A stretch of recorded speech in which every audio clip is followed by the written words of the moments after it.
got into you?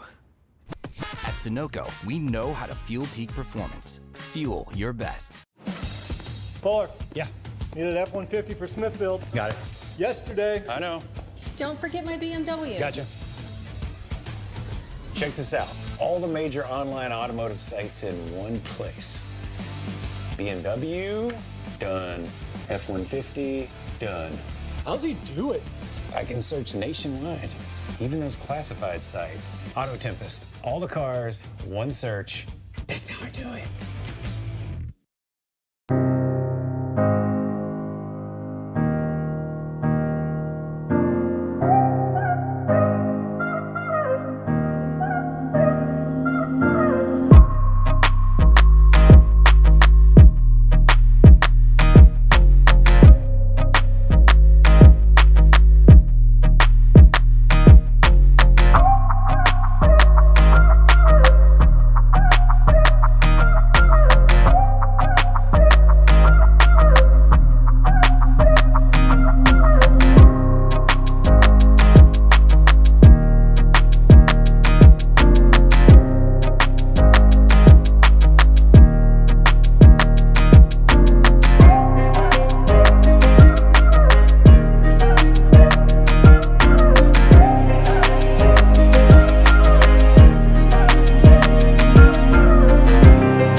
And then by 16 is Joe Sanchez. We're seeing a lot of fast banana representation, Bradley, but we're also seeing new drivers find their way into the forum. How can Texas prove as another way to further jumble up the standings once we get done with tonight?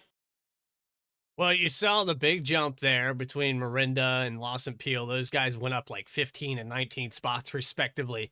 So I think here tonight, if those two drivers have another great day, the great recovery they had at Bristol, this track going to be a little bit more forgiving. However, if you have a problem early in this race, it's such a big racetrack that it's going to be difficult to get back to the front. So Bristol kind of answered some questions for us as why the guys that were, good last season weren't doing as well. They turned it around. But I think that's the main thing I'll take away from this week is if they have another great race, we're going to tighten up that points battle even more. Colin Forrester, better look out for that 99 and that 12.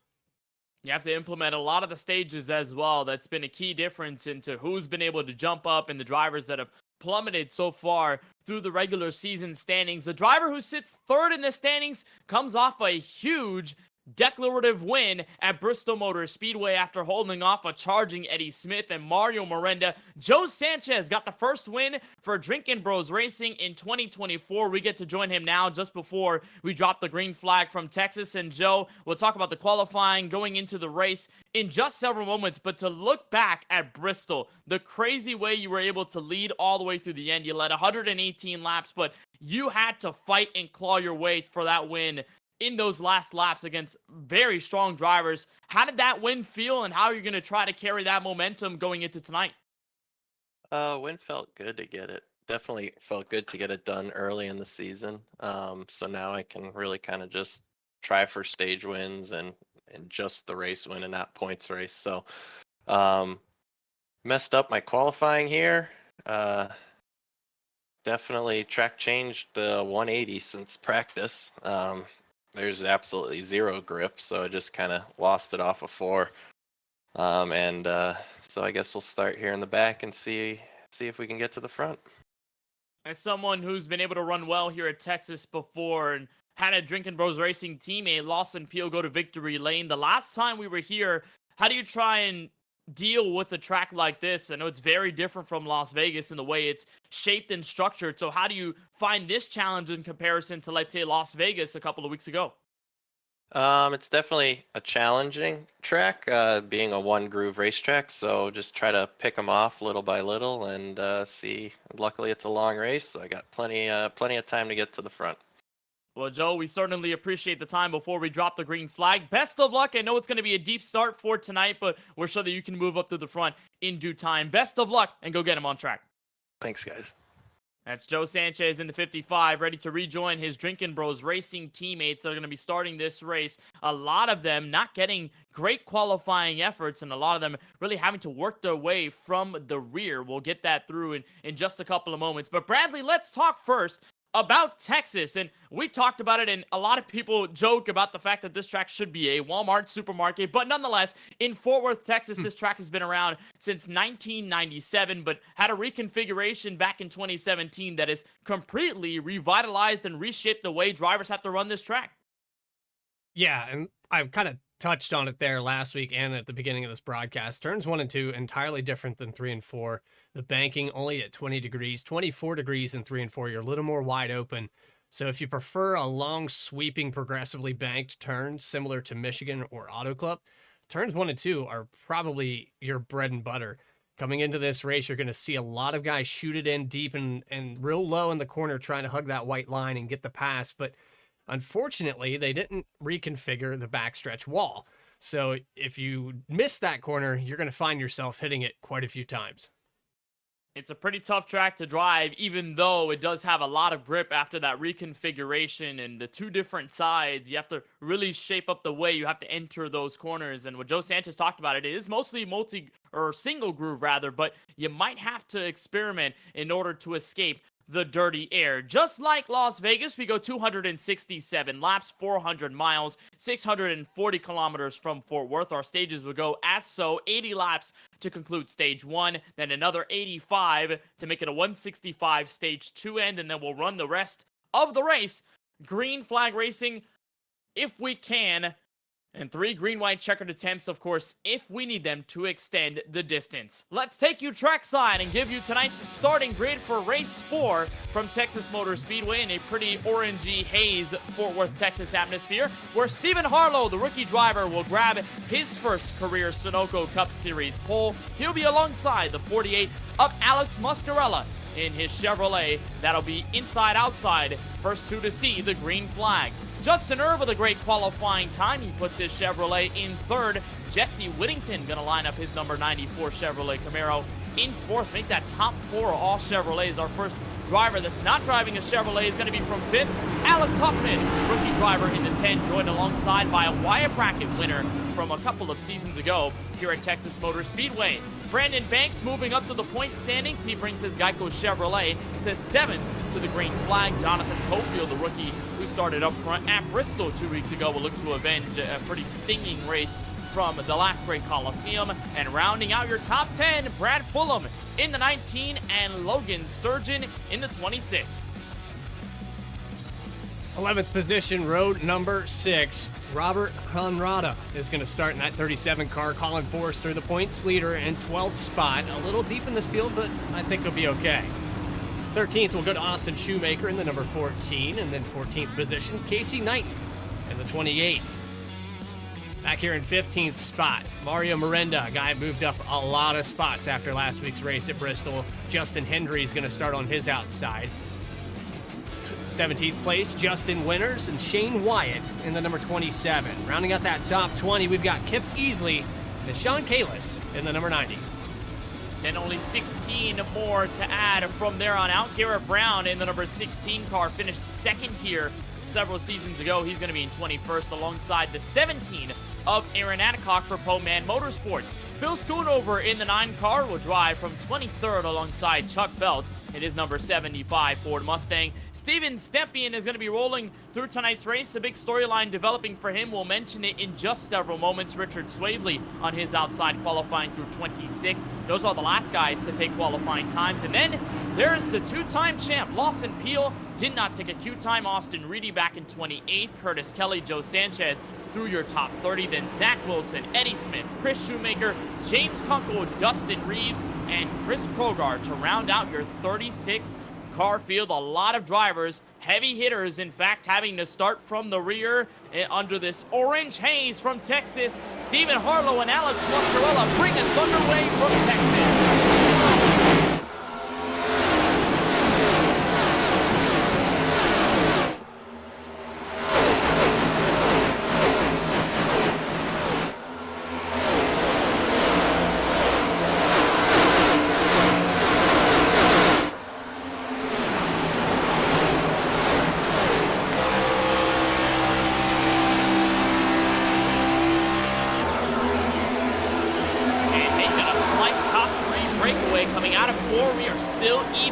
Going to turn 1, Stephen Harlow under that heavy fire from Muscarella. You can barely see the cars here in Texas. We got a pretty hazy afternoon sunset in sim, but Muscarella is going to peek through the sunshine and get through from Stephen Harlow. There's Justin Erb to whale on by as well. Chevrolets occupying the top 3, while Wyatt Brackett searches up several lanes to move up to 4th. Short lasted though. There's Jesse Whittington to the inside. Cross of the line, lap 2 is over.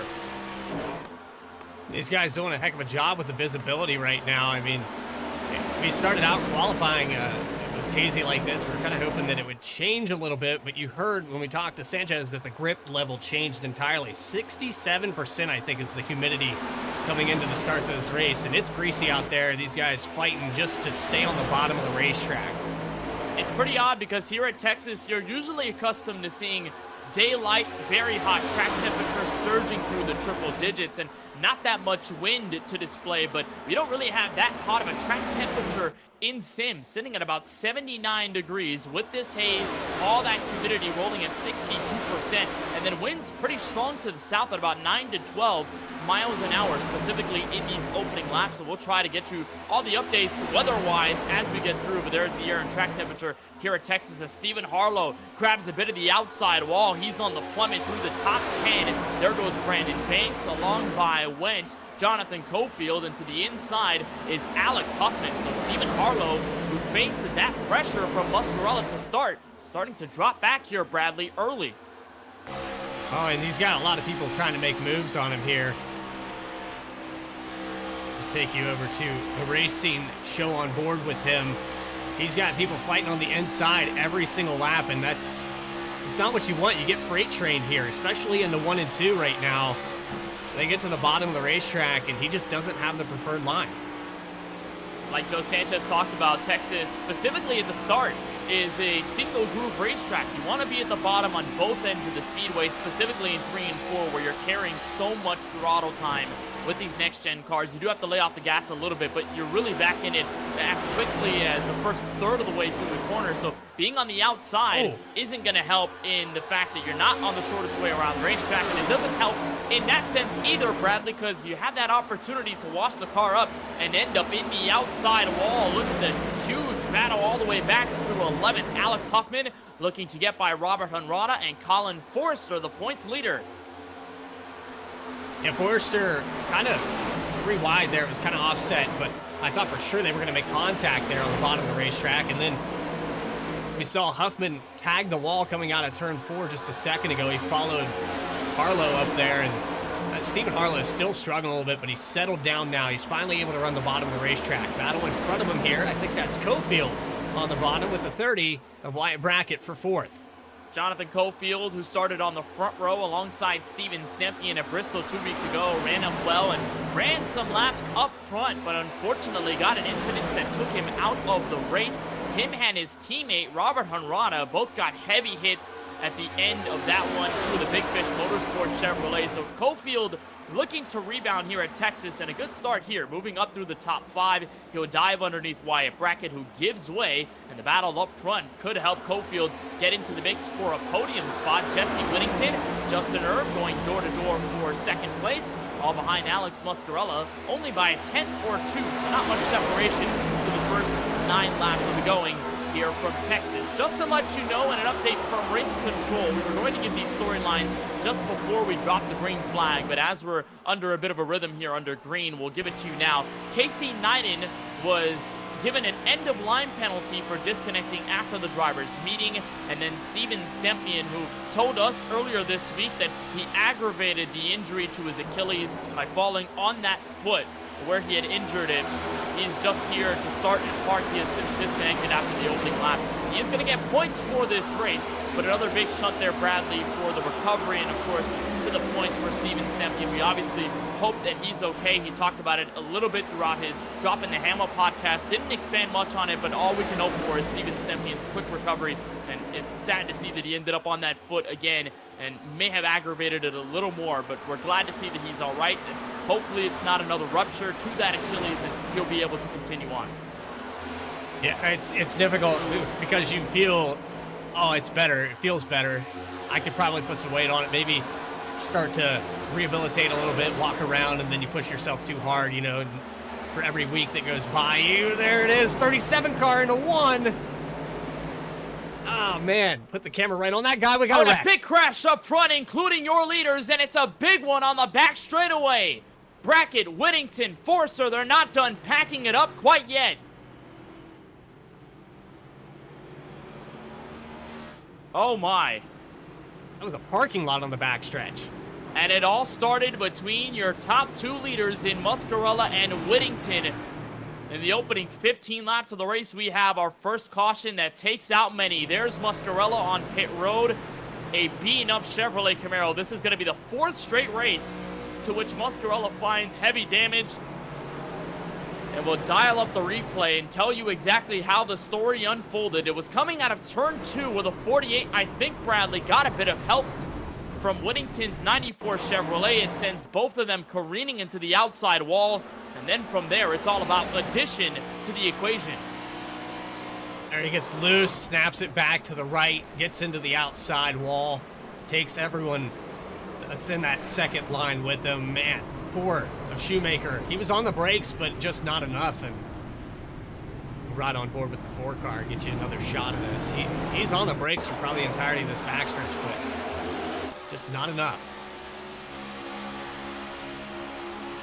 A look on board there as he sits behind the 71 of Curtis Kelly. This is Chris Shoemaker in the number 4, but one driver involved, your points leader, Colin Forrester, who was running inside the top 10, gets some hits off the incident. There's Shoemaker plowing into the 48, getting a bit of the 51 machine. That was Zach Wilson in his Ford Mustang. The look at Colin Forrester, there's Austin Shoemaker, part of the Prestige Worldwide Racing Camp.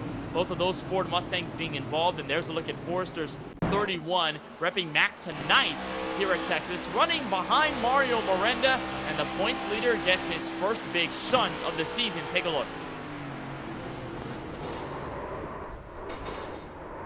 Well, if you were talking about jumbling up points, this wreck right here just took out a lot of the top 10 in that bracket.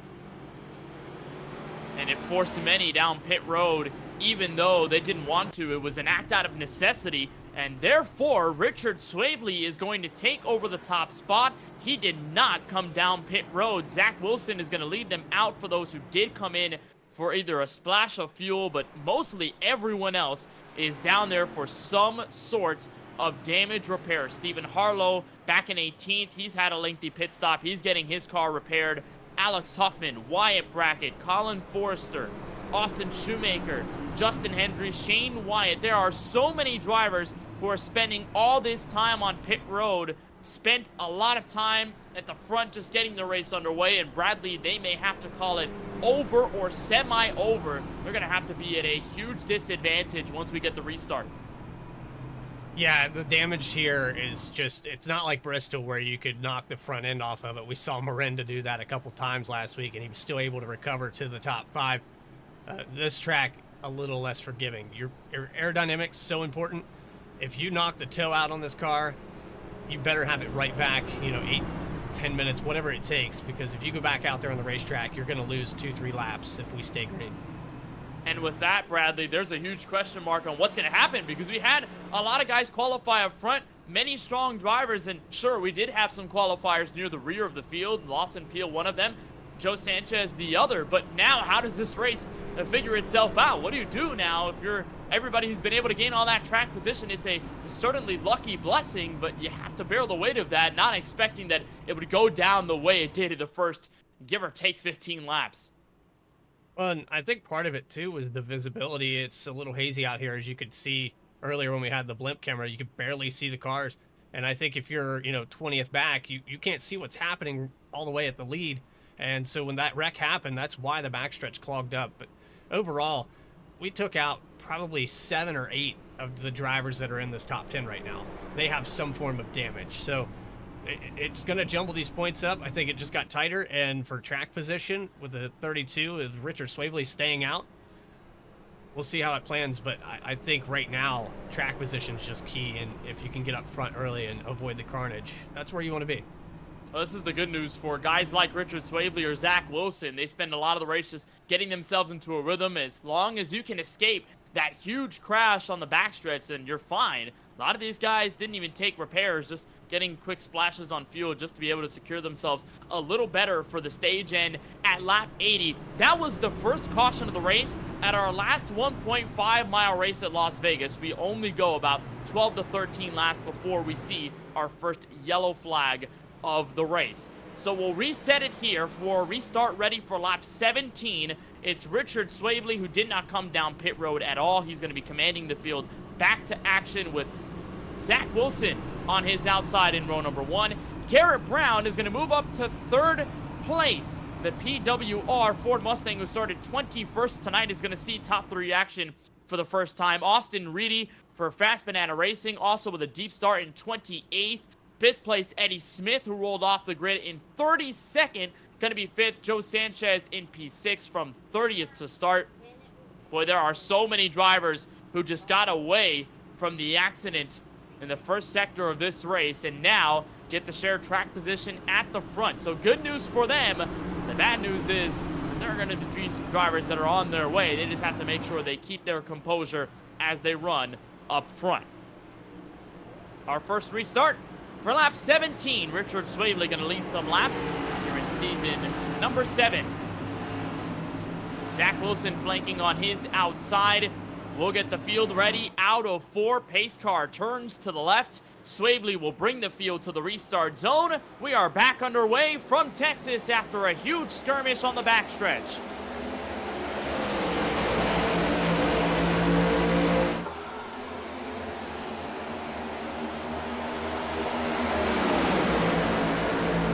This restart, Swavely coming down the back straightaway. He got a good jump, but I don't think for very long. Zach Wilson has the fuel top off. They're on even tires. However, Swavely started kind of deep in this field here.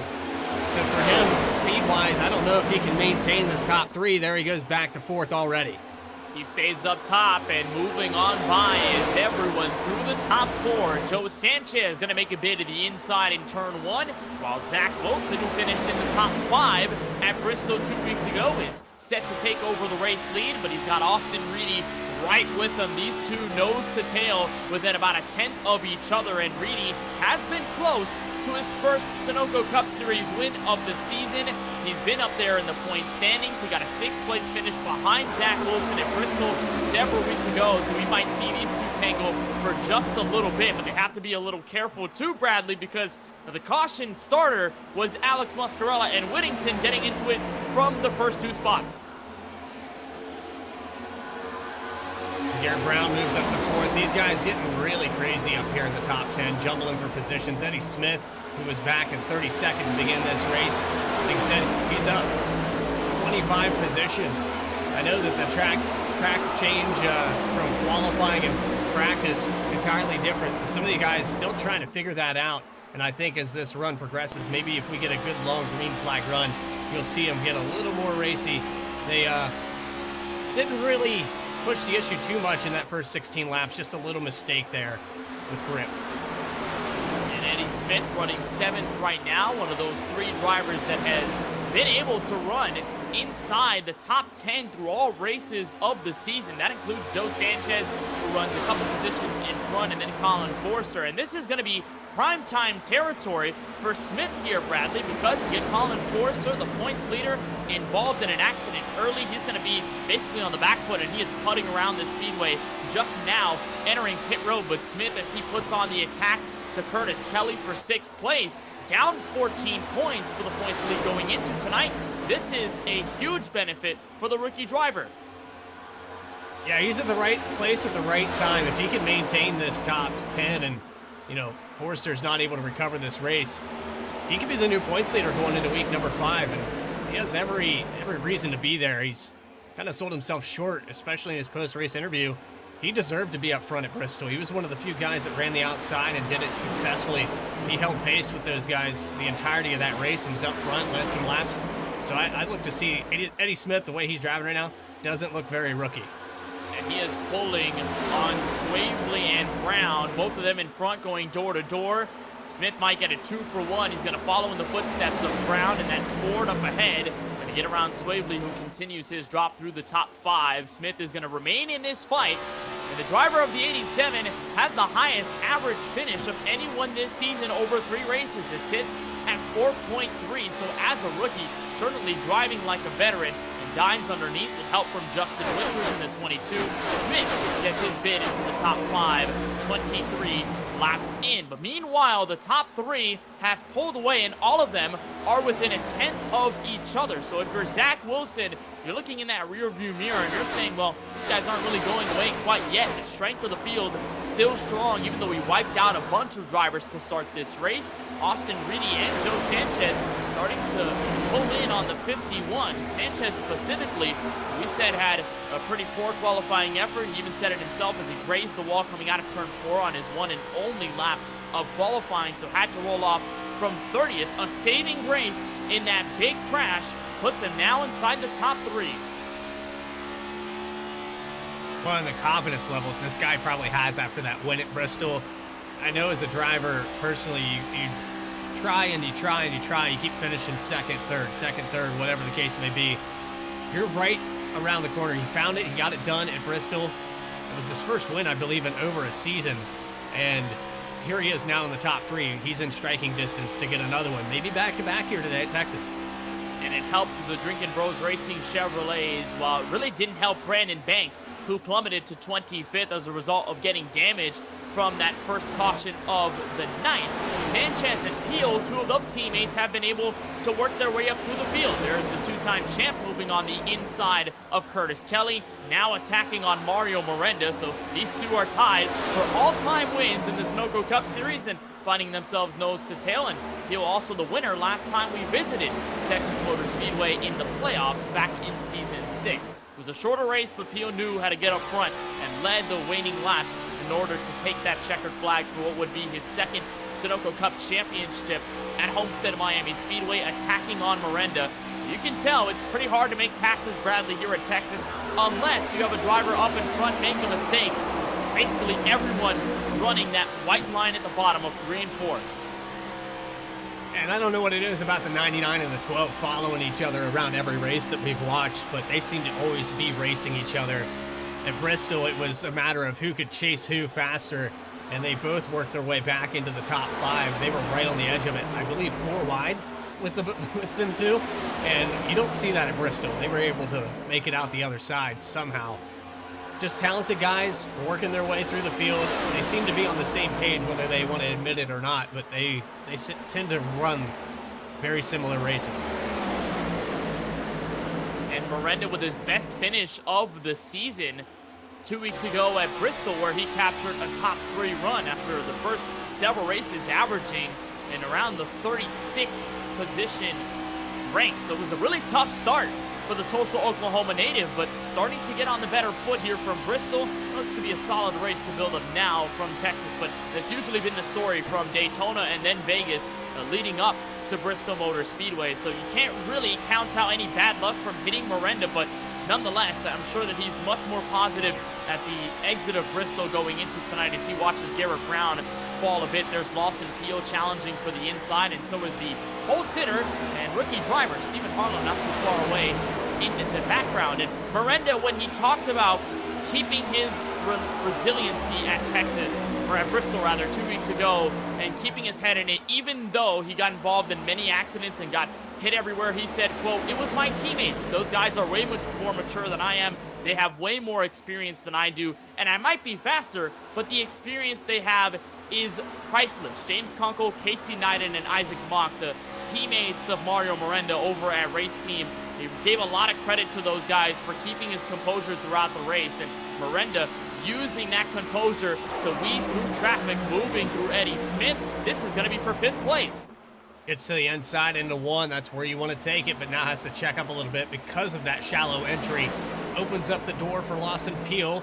Like I said, on the same page, that door opens up, still has the nose there into 3, and he's going to try to pass Eddie Smith. 2 spots lost here for the 87 car.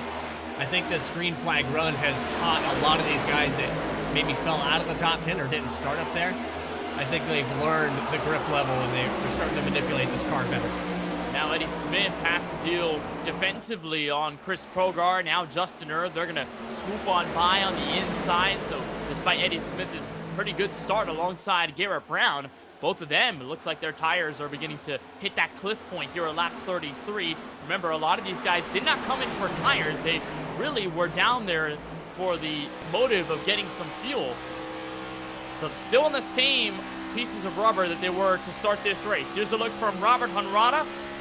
In the number 37, as a part of Big Fish Motorsports, got involved in a pretty sizable accident with his teammate Jonathan Cofield at Bristol. It took both of them out in one fell swoop. Look at the checkup on the inside of 1 and 2, going to make them 3 wide. There's Richard Swabley on the bottom, Sean Kalist in the middle, and Hunrada to take advantage on top.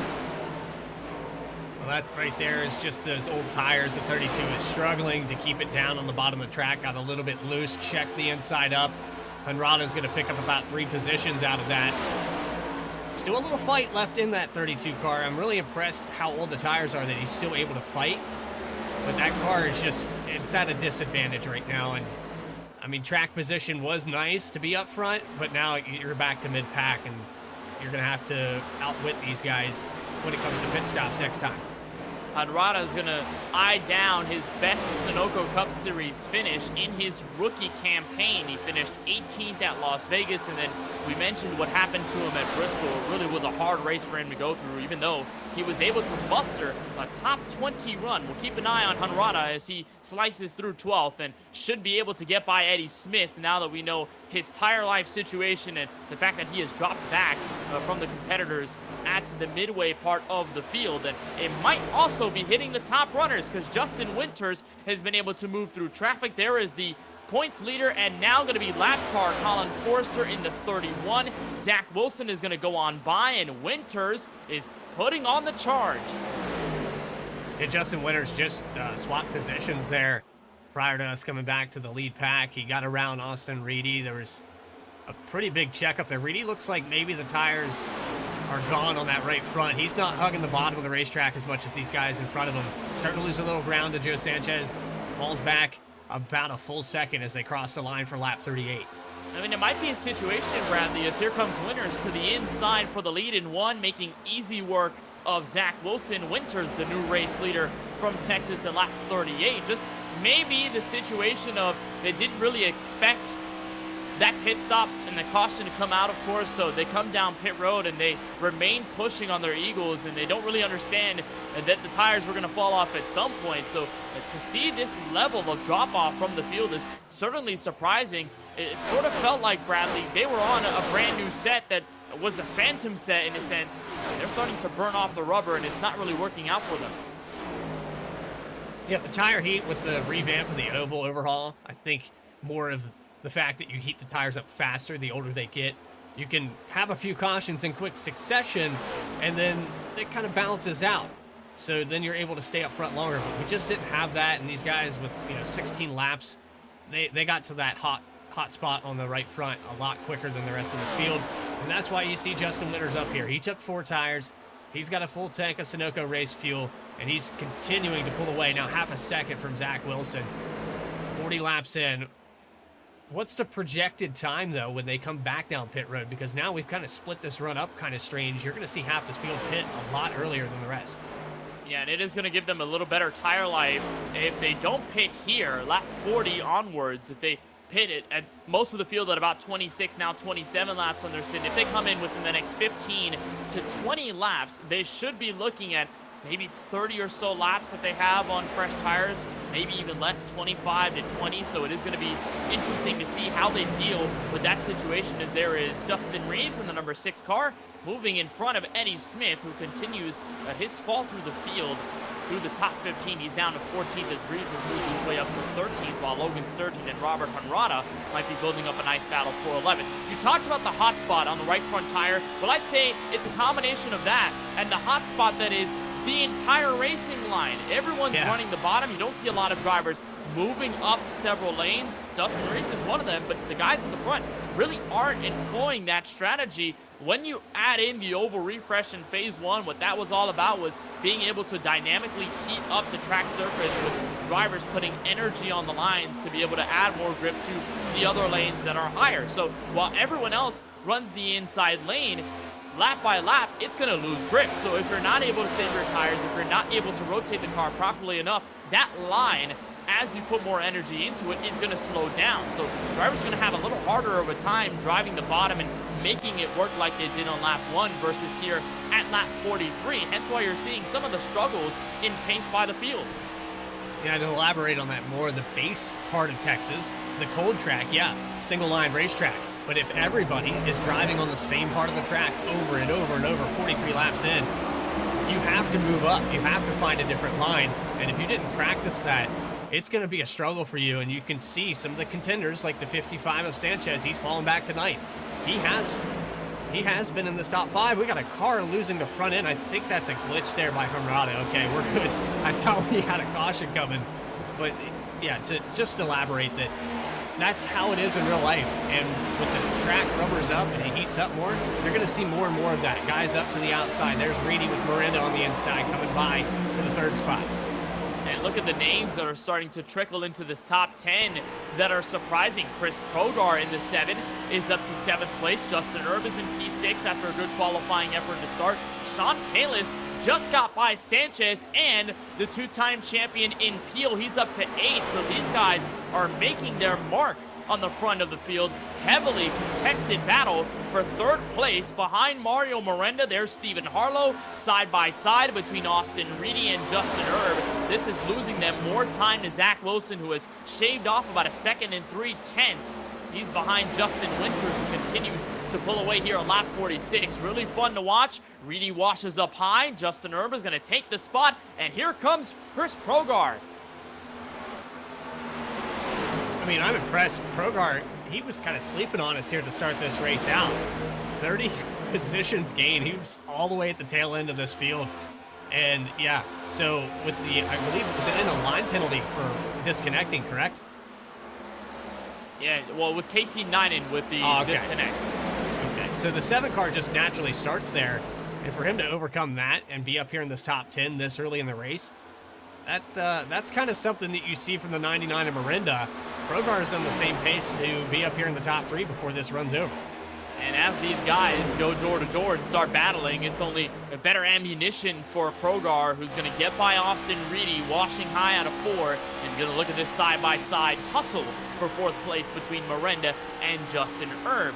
And we had a really good comment in the YouTube chat by Cody Kinsey, good friend of the Sunoco Cup Series, says, is Winter shifting? And while looking at his in-car camera, Bradley, the answer is no. I look back at Wilson, I look back at Harlow, and I look back at Miranda, and all those guys have been putting it down to 4th gear, specifically in 1 and 2. You roll this car down so much that you can put it in 4th gear and use shifting to your advantage. You look inside on Winters' number 22, and no sign of getting it out of 5th gear. He stays there while Zach Wilson brings it down to 4th. I think Harlow's the only other one that's not shifting, and then Miranda also going to 4th. So could that be an effect on the tires that is making them lose this much time? Yeah, I think that the older the tires get, the lower the RPMs into the corners, so downshifting is almost an advantageous thing that you have to do just to keep the momentum going in the car and get it to steer for the front. Winters, of course, you know, we said he took 4 tires, so he's got a lot fresher rubber. He's able to carry just enough RPMs that downshifting is really not going to help just yet. But I think another 10 laps or so, you'll probably see him continue to do what the rest of this field is running. And here is Stephen Harlow, spent about 50 seconds on pit road. After our first caution, Zach Wilson is going to give way, so Harlow, the pole sitter, moves up to 2nd, but he's got about 2.5 seconds to make up before he can get to Justin Winters. We do have calls for drivers to come down pit road. We've got 2 of them coming in. As of late, Dustin Reeves is going to bring his Ford Mustang onto pit road, and Eddie Smith called in the chat that he's also going to be pitting in. We do not know if he's going to be coming in this lap, but he has announced it the past 2 or so laps, so Smith is going to start to consider coming in, which should be the calling card, Bradley, for a lot of other guys to start thinking about when they're going to come down pit road and how they're going to split this strategy up. As Dustin Reeves gets out of pit road, Smith actually is going to stay out an extra lap, so I'm not sure whether that was a misclick or whether he intends to come down pit road later, but there's Reeves coming out, and so we should see the rest of the field start pondering about when they want to come in. Under 30 laps to go before the end of stage 1. And Winters, since checked out 2.2 seconds, now he has to kind of decide who he wants to follow, because Stephen Harlow, Zach Wilson, they're probably, between those 2, those are the guys he's going to dictate this off of. I would say Harlow will probably dictate when Winters comes down because he's on the same stint of tires. We've got a lot of changes for position, specifically 3rd on back. There's Justin Erb, who moves into a race high 3rd. Zach Wilson putting it right behind him, and Chris Progar, Mario Miranda, Lawson Peel going to be nearly single file basically. We've got our first side-by-side battle inside the top 10. Joe Sanchez having a look at Sean Kalis entering turn 1, and there is the other Drinking Bros Racing Chevrolet, albeit 5 laps down in 29th. There's Kip Easley in his number 8 Chevrolet with the 3 cheat colors, much like Kyle Busch has in the real-life NASCAR Cup Series. He moved to the inside of Sean Kalis to help the buffer that Joe Sanchez will have on the 90. Still no considerations for your top runners to come in, but we do have others that are still thinking about it or are coming in. So there does have to be a sweet spot, Bradley, to where you have to come in. What is it? Is it going to be 20 laps to go in the stage? Is it going to be 15? Is it less than that? When is the right time to enter pit road? Or are you just going to save what you have until the end of the break? Because we know a lot of drivers did come down for a splash of fuel. So if they can make it theoretically all the way to lap 80, do they even bother putting a new set on until the yellow? Man, that's a tough call. You got me there, because I think right now, if you're Winters or these guys, you're kind of just in your bed and you got to lay in it. However, you know, with the 51, Zach Wilson, I probably would take tires, because you've stayed out this long. You're going to stand to lose even more positions for the guys that do come in and take tires. So you almost have to if you want to stay in this top 10. Well, it's all a matter of time. For now, everyone else stays out. And this group behind Chris Progar remains intact. Wilson is going to drop back to 6th place as a result of giving way for Justin Erb in 3rd. And Mario Miranda, who's done a nice job to mitigate the fall off and has been able to stay where he's at. There's Richard Swavely, who came down pit road not that long ago. This is right in front of Brad Fulham in the number 19 car, who runs in 14th and still on a continuous fight with Logan Sturgeon in the number 26.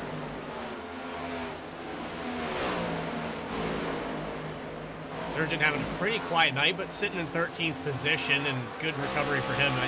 I know his last couple races have been rough, and he is actually clutching it right now. So some of these guys might be playing the strategy of, can we make it all the way to the end of the stage? He's letting everyone else by, but again, in the effort for track position later, not now. Brad Fulham is going to get by.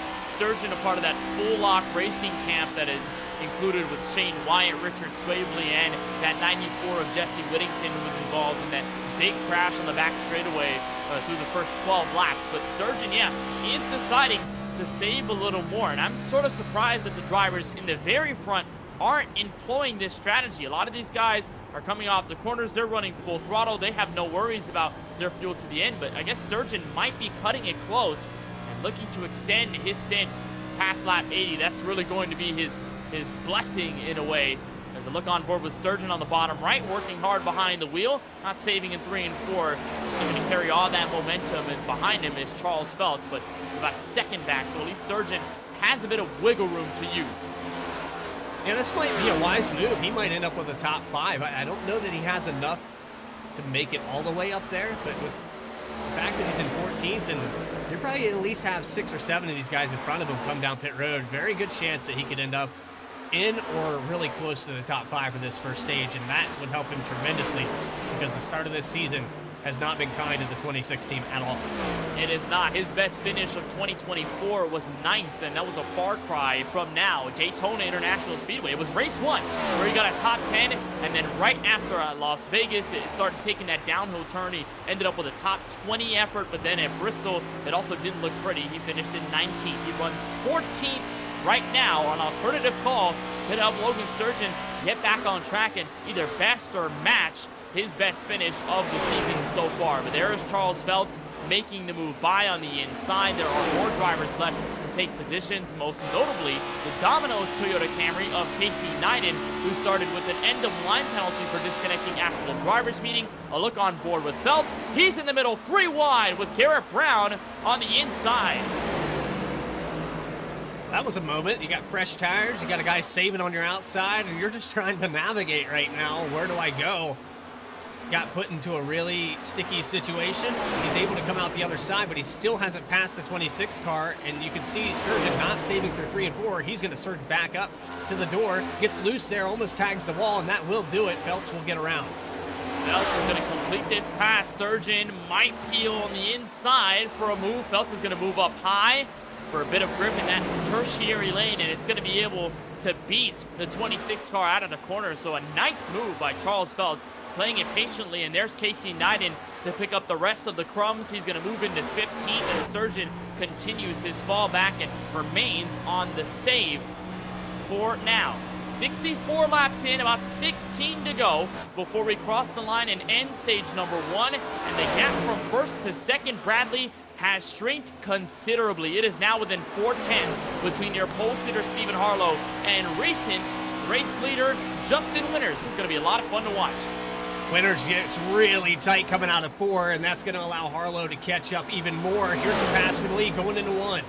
Harlow looks under. He pivots in turn 1. He stays even with Winters, who will utilize the second lane to press him down. Out of the second corner, Winters will have the advantage momentarily. We are even going back to turn 3 for the lead. That's about the time you need to do it if you're Steve Harlow. Take it back right at the end of the stage. Perfectly done. The 33 car across the line. How about that? What a move by Stephen Harlow, back to the front with 15 laps to go in stage 1. And as they went side by side, and as Winters is bleeding off a bit of time, guess who's sitting patiently in third? The Home Depot machine looking to get to work. Justin Erb in the 20s, so keep an eye on him. There he is, that little dot on the rear end camera of Stephen Harlow's Chevrolet. Erb is maybe in contention here. Should we get to lap 80 with all three of them within a second, but they are approaching a bit of lap traffic. Harlow should catch. The car right in front will be Bill Schoonover. Coming out of turn 2, but a great run by Harlow and a great call here to be on pit road, get some tires, get some damage fixed while you're at it. And Harlow, despite the beat down early and falling through the top 10, he's recovered nicely and will lead some laps. Bonus points, oh so important. Stage points, even more important. Be in the position here on stage 1. If he can stretch this run out, I think he's going to lock it up. I don't think anybody has something for him. Maybe Herb, he is catching, but lost appeal. These guys 2.5 seconds back from the lead, and they're continuing to fight. Mario Mirinda, of course, now we get the toss-up, a little rock, paper, scissors for who wants to be in front of who. Peel just has the edge here late in the run. Mirinda had to pass a lot of cars, open up the door, now Peel's capitalizing. Mirinda is still there, so they may be able to fight with each other a little longer as Peel did brush the outside wall. It's going to help Mirinda get back within striking distance. Entering turn 1, we'll keep an eye on this fight. This is going to be 4-4. And for Stephen Harlow to turn on the point that you made about bonus points, well, this is going to help him hugely because he sits 36 in point standings, 118 points behind Colin Forster, who leads the standings after the first 3 races. So if there's anything that Stephen Harlow needs, it's going to be a stage win, let alone a race win. So Harlow, if he can at least hang on for the next 11 laps to the end of stage 1, this will be a monumental reward for the comeback that Harlow had to make after the crash on lap number 12. Peel's going to hold on through 1 and 2 over Mirinda. The lap car and Dustin Reeves, who's on fresh tires, is going to get by, and it will help Peel just a little bit because it won't slow him down, but Mirinda is going to catch a bit of the draft on the inside. These two are still ways away from Justin Erb and Justin Winters. Peel's going to whoa up out of 4, so here's Mirinda. Dive on the inside. I believe the 6 car maybe caused a little bit of a bad exit for the 12, that dirty air in front of him. He had to check up a lot coming out of turn 4. That's where we've seen a lot of these passes start, is coming out of 4 with a little check and then going to 1. The guy's already on your inside. You can't do much defending because turn 1, you send it into the bottom and you can just slide right on by. And how many times tonight, Bradley, have we seen the launch up out of 4? We see a lot of guys having to slow down the race cars to avoid getting into the wall, and that happened a bit there with that Twisted Tech Toyota Camry of Mirinda, so he keeps Peel there on the inside, and they're going to have to somehow let this lap car of Alex Huffman through on fresh tires, who's going to maybe nudge Peel up a little bit in turn 2. He's going to make it 3 wide, possibly. It's going to give Mirinda the advantage, but Peel's going to side draft Mirinda and bring him back to the entrance of turn 3 with about 8 laps to go in stage number 1 from Texas. And Mirinda has finished in the top 5 for every single Texas race in his Sunoco Cup career, including a win back in season 5. Lawson Peel trying to get 2 wins in a row here in the Lone Star State as Huffman's going to say, I have enough of this. He goes to the outside and going to let them do battle. And Garrett Brown going to be next up on the fresh tire car list. That list is getting bigger and bigger. We've missed a few of these pit stops with some of these guys sneaking in. There's Winters actually getting passed by Herb. So now Harlow in a weird spot. He's navigating lap traffic. I think he has enough of a cushion here. He can lock it up. It's going to help Mirinda hold out. And there's Harlow, who had to weave through a bit of the lap traffic behind him. That's Shane White in the 27, Bill Schoonover in the 9. Biggest question is, how is he going to handle the Dustin Reeves lap car? Because he's slicing his way through the traffic. He's on fresh tires, so he is undoubtedly going to be faster than Harlow. He makes easy work of White moving up through what's going to be 21st, and Reeves is in the lucky dog position should we get a yellow flag from here to lap 80. And there is second place Justin Erb, who got around Justin Winters in the 22. Gap between them sits at about 0.4 of a second, but Erb has to be patient here. He's bringing Alex Huffman with him on the outside lane. Still second and 3/10 off the leader. Herb's going to let the 10 car go. Now get back to his normal line. The 22 stuck up there on the outside. So Winters falls back even more. He's going to lose more ground. I don't know. Harlow's, I think he still has enough cushion. 1.5 seconds. That's going to be tough to overcome based off these lap times and the traffic. I don't think that Herb's going to be able to catch him in time. It's only a couple tenth difference in the laps. But both of these guys, nonetheless, are going to really enjoy the points that they are going to get off of stage 1 as long as no cautions come out, and just as long as they can hold their positions. It's not really over when it's over. Harlow is not going to fret about Alex Huffman, who makes the move up high. It's going to bring along Dustin Reeves with him. So it looks like the faster lap cars are out of the way. Stephen Harlow can just focus on logging these final 3. And it appeared that that one caution, Bradley, early in the race saved a lot of these guys' strategies. No longer did they have to split this stage in half and worry about if they were going to make it or not and when they were going to come down pit road under green.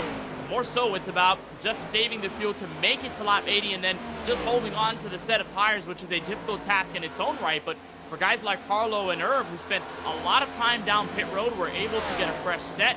These guys are playing the strategy correctly, and they will have the track position off the next restart.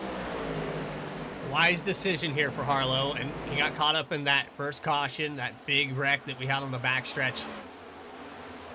To come back that far from the field, he repaired over a minute of damage on pit road. So this car was all but left for dead, and he brought it back to the front. That's just impressive. Congrats to him. He's got the speed here.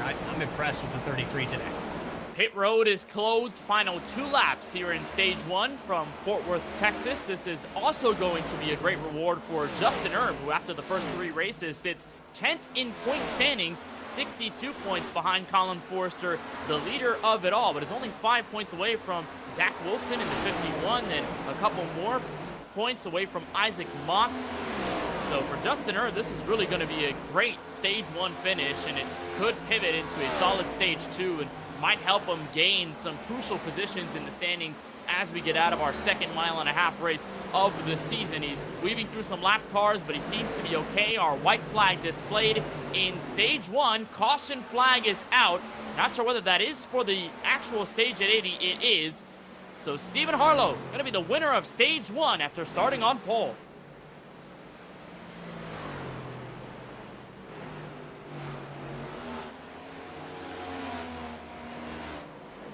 Well, I mean, the look on his face right now, he's just calm and collected. I mean, excitement for me personally. I love to see the 33 and what he did. I mean, he probably feels like he passed 1,000 cars to get back to this front, and how frustrating it can be. You kind of get in your own head. You start on the pole, you get caught up in something, you fall through the field, you have to repair damage. It feels like the whole race just slipped away from you, but he overcame all of that, and just a great job here for the 33. And an oh no moment there with the 16 checking up. That's a little close than what Harlow would like, but Stephen Harlow as a rookie gets his first career Sunoco Cup Series stage win, and it comes 81 laps in at Texas Motor Speedway. A great race for him building up so far. Justin Herb going to get second, Justin Winters to file out the top 3. How about the Justins going 2 and 3 here at Texas in the stage? Miranda holding on for 4th, Lawson Peel to 5th. Chris Progard, Joe Sanchez, Zach Wilson, Eddie Smith, and Brad Fulham to round out the rest of the top 10, all of them getting points. And while the leaders come down pit road, we'll monitor the race out. But Bradley, our first big storyline of the night, our points leader, Colin Forrester, out after the first stage. Yeah, and he's going to join Wyatt Brackett, Chris Shoemaker, Jonathan Cofield, Alex Muscarella, who was leading the race at one point, Jesse Whittington. I mean, man, if you wanted to make a skit about how tight points can be on iRacing, or just in general motorsports, this race alone is going to jumble all of it back up. If we had a gap from 10th over to 1st, it just got down to probably 20 points for these guys. You got Miranda here with the top 5 in the stage points, and Herb, who probably passed up his position. So many guys changing spots just in the first 80 laps of this race.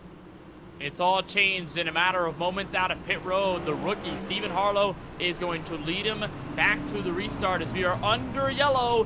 1 down, 2 more to go from Fort Worth, Texas. Stephen Harlow, the winner in stage 1 from Texas Motor Speedway.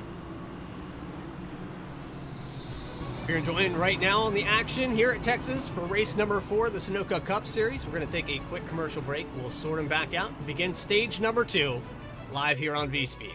Back here in a moment. Ha!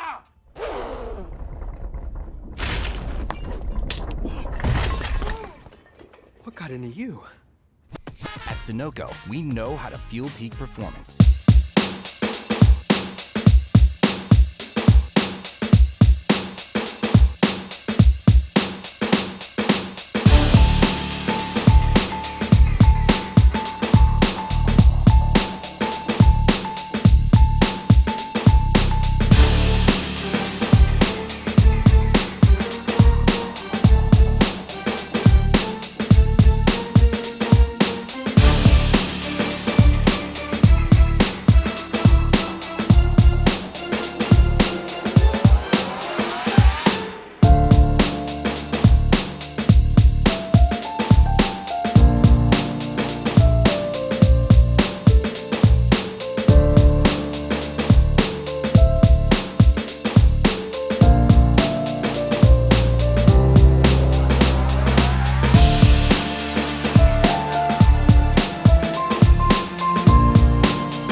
Who found issues as they had a huge stack of it was Shane Wyatt, who went for a slide. He picks back up his Chevrolet Camaro, and somehow we do not get the yellow flag displayed as Miranda and Herb go at it for second place. Miranda makes quick work of that, goes to the outside in turn one. He's going to carry that charge into the corner. Miranda to the point. Stephen Harlow gets the stage, but now with the lead, the 99 car, you got to be careful letting him get up front in that clean air because he'll check out on you. He gets to the lead in 3. Now Sanchez dives underneath Justin Erb for third place. He brings his Drinking Bros Racing teammate of Lawson Peel with him. Harlow is not giving up the fight for the lead quite yet. Our first side-by-side battle there. Sanchez wins it. Miranda to the lead for the first time at lap 87. This is what I wanted to see here at Texas, and we kind of lost that with that first caution, putting all these guys on different strategies, but now everyone on a level playing field. You're going to see more 3 wide, 2 wide here to start, but I think 3 wide is definitely a possibility for this top 5. These guys are going to work early. Sanchez and Peel are wasting no time to shuffle through the field. They're making work of the 33 and Harlow. Sanchez dives underneath. He clears the 33, so give him second place, and he might get a 2 for 1. Just as long as he can get a good round. About out of turn 2, Peel's going to get a bit of help from Justin Erb down the back straightaway, and almost 3 wide look momentarily. But they're going to move underneath Harlow, who drops back to 5th, looking to save tires early. Herb is through, Peel is through. Make that Miranda, Sanchez, and Peel your top 3. All 3 of these drivers, Bradley, started in different places throughout this field, 15th or worse. Miranda started 15th, and Joe Sanchez, Lawson Peel started pretty deep in the top 25 to top 30. There's Sanchez, a peek underneath the Lego machine to the front in turn 3. I believe the 99 got a little used up there in 1 and 2. Sanchez pushed him all the way through that corner. There wasn't maybe a thousandth of a second between them. Wise move there. The 55 took the air off the spoiler, and now Miranda's falling back behind Peel. It's become a struggle. You take that air off the back spoiler, and Herb's going to try to do the same thing. We talked about it in the pre-race, how these cars have gotten a little more balanced, because back in the start of this next gen, you couldn't really pass because of that dirty air, but now it takes the air off the car in front of you, kind of balances you both out. You both lose grip. Yeah, they've changed the way that this next-gen car operates in real life and in the sim. iRacing continuously taking data from NASCAR, and as early as a couple of months back, they've been able to gather more data about this car, change it aerodynamically as Miranda wiggles in 1 and 2, trying to stay put in front of Justin Herb. Your top 3 are going to remain closely intact at lap number 91 with a new race leader up front. And you mentioned, Bradley, the list of DNFs here at Texas early over the first stage. Of course, that caution in lap 12 took a lot of drivers out of contention, including your points leader, Colin Forrester, Wyatt Brackett, Chris Shoemaker, Jonathan Cofield, Alex Muscarella, Jesse Whittington, and then Steven Stepien, who did a start in park for tonight's race. And the drivers who had kept the top 10 streak starting from the first race of the season at Daytona, the drivers keeping that intact until tonight were Jesse Whittington, Colin Forrester, and your race leader Joe Sanchez, who's now the only driver left to have a top 10 streak continue in the 2024 Sunoco Cup Series. And he's making good use of his speed now in clean air ahead of his teammate, which only Bradley is going to make Miranda's trek back to the front much more difficult. Yeah, you got a guy back there playing a little defense for you in your mirror. You don't have to worry about him because he is a team player. He probably will allow the 55 to get the vast majority of the laps led if he can keep it up front here. I thought for sure that the 99 and Miranda, once he got to that clean air, I thought we were going to see him check out, but Sanchez said no, and he denied that. He brought it all the way up to the bumper and made quick use of that aerodynamic disadvantage into that turn. Sanchez also the possibility of stealing away the points lead after tonight's race at Texas, with Eddie Smith getting only 2 points at the end of stage 1, Colin Forrester being out of the picture, and Sanchez finishing in 7th, so getting at least a couple more points ahead of this tied Ford Mustang. There he sits, an onboard look with him behind Justin Winters in the number 22, but Sanchez comes into this race 16 points behind Colin Forrester. You take Forrester out of it, Eddie Smith maybe has a lackluster race, and if Sanchez can go 2 in a row, he'll be able to grab the top spot in the standings, which would be huge after he gained 2 spots after Bristol 2 weeks ago. On the setup and points, we've already talked about how many positions we've had changed just because of the first 80 laps. And here we sit with a guy that's sitting in 3rd, 16 out. He's going to lead a lot of laps here with that defense and that teammate behind him. This is a great opportunity, and the momentum shift that we saw at Bristol. Some of the guys that have had rough starts to the season, turning it all around. You see all 3 of them right here in the top 3. And look at this top 7 covered by a blanket that spans a second to Eddie Smith. And then there's about a second difference between Smith in 7th and the 8th place car of Austin Reedy, who leads this secondary group of cars, including Zach Wilson, Richard Swaley, and then a monumental gaggle of cars that starts with Chris Progar. Look at this, we are side by side, about several rows deep. Kalis going at it with Aaron Adcock, Brandon Banks with Brad Fulham, Casey Neiden, and Dustin Reeves. The list doesn't stop, and it goes all the way back to 19. How would you like to be back here right now, 97 laps into this race? Not even halfway, and we're racing like it's the final lap. I mean, the jumble for position, car in the wall there with the 90 of Kalis. He's going to check up the 54. Banks has nowhere to go, so he's going to lose 2 spots out of that. He probably wants to get around that 90 car, but now has to get down in the bottom to play defense. It is not pretty here in the mid-pack. These guys are scrapping for every position they can. And remember, guys like Garrett Brown were a lap down in stage 1. They got their lap back, then they reset for stage 2, and Brown looking to the inside of Kalis, who drops a spot. Now another, and maybe a third spot as Dustin Reeves will poke his nose to the inside before turn 1, while we are side by side between Casey Neiden and Garrett Brown. Bid up for 14. How about 3 wide in 1 and 2? There's the 8 machine to Kip easily. He's sticking with it here. He's going to try to get some of these laps back. He's still 5 down, but he's sticking into the fight. He has the speed to be up here. He definitely would be a top 20 finisher if he can just get back to that lead lap. Brown is going to get his way through. He's going to look onwards to Brad Fulham and Aaron Adcock, who are going to be the next drivers in line, going side by side for 12th. They will try to catch up to Chris Progar, who is thanking his lucky stars. He got away from all this. He doesn't want to be in this mix with all these guys. He wants to run his own rhythm as we move forward. And Progar, who had a top 10 run brewing to start after the huge crash on the back stretch, is pulling away by a good margin. He's now up a second over Aaron Adcock. A look from the rear end of the Fastenal Chevrolet.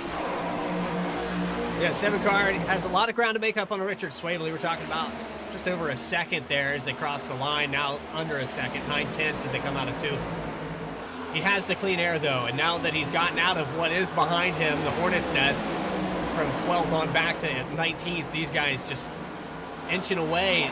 I don't see an advantage here. Maybe the 16 of Garrett Brown, probably the one that got the most out of all of this. But the rest of these guys are still stuck side by side, and it's costing them a ton of time to this top 10. It is, and it might not get even easier as the tires wear down, because these guys are going to waste the tire set in different ways, whether they're running the high side or the low side. It really does get difficult to maneuver this race car when you're in a constant battle lap after lap. And what a race that's building up for TOW Racing, the Chevrolet camp. You're looking on board with one of them now. That's Justin Herb, who sits calmly in 4th place. His teammate, the rookie Stephen Harlow, is in a top 5 position. Chris Progar is under fire from Garrett Brown, but is going to run inside the top 15. And Sean Kalis, who's building up a top 20. So TOW Racing with a really nice collective effort over the first stage, and give it a third here at Texas Motor Speedway as Brown loses the fight with Progar. He's going to have to deal with Brad Fulham. We'll get rid of him entering 3 and 4. These guys should single out other than Brandon Banks and Aaron Adcock, so at least the tension has decreased. It was fun to watch, but it is stressful when you look at it sometimes. Yeah, I mean, elevate that stress level for the guys that are actually behind the wheel as well. I mean, up here in the booth, it's easy to commentate and watch, and here's a pass for 2nd position, Miranda. I mean, calmly 2 by 2, that's okay, but when you start chancing it 3 wide in turn 1 and the car washes out on the corner, that makes my blood pump. I can only imagine when you feel that bang on the door and the wheel. Well, how many times have we gripped the stress ball this season? Daytona is Daytona, so you're obviously going to be stressed no matter what happens at the super speedway, and I imagine our blood pressures are probably going to reach a sky-high limit at Talladega. But at Las Vegas, where we saw 4 wide at one point, Bristol, where we saw 4 wide when it was coming to the battle for about 2nd to 3rd at the end of that race, and here tonight where we had a huge crash on the back straightaway, and we're dealing with a lot of close racing. It does get really stressful behind the wheel, but just to let you know, watching at home, it gets stressful for us. We do not want to see these drivers take each other out as they run really close. We know they have a lot of talent behind the wheel, but we just know that one little mistake to take these guys out. There's Brown on the outside of Chris Progar. Boy, the 16 car isn't giving up on this quite yet. This Nesquik car is giving it all that he's got with Brad Fulham in the background. And we mentioned that 2nd place finish that Garrett Brown had at Texas back in season 4.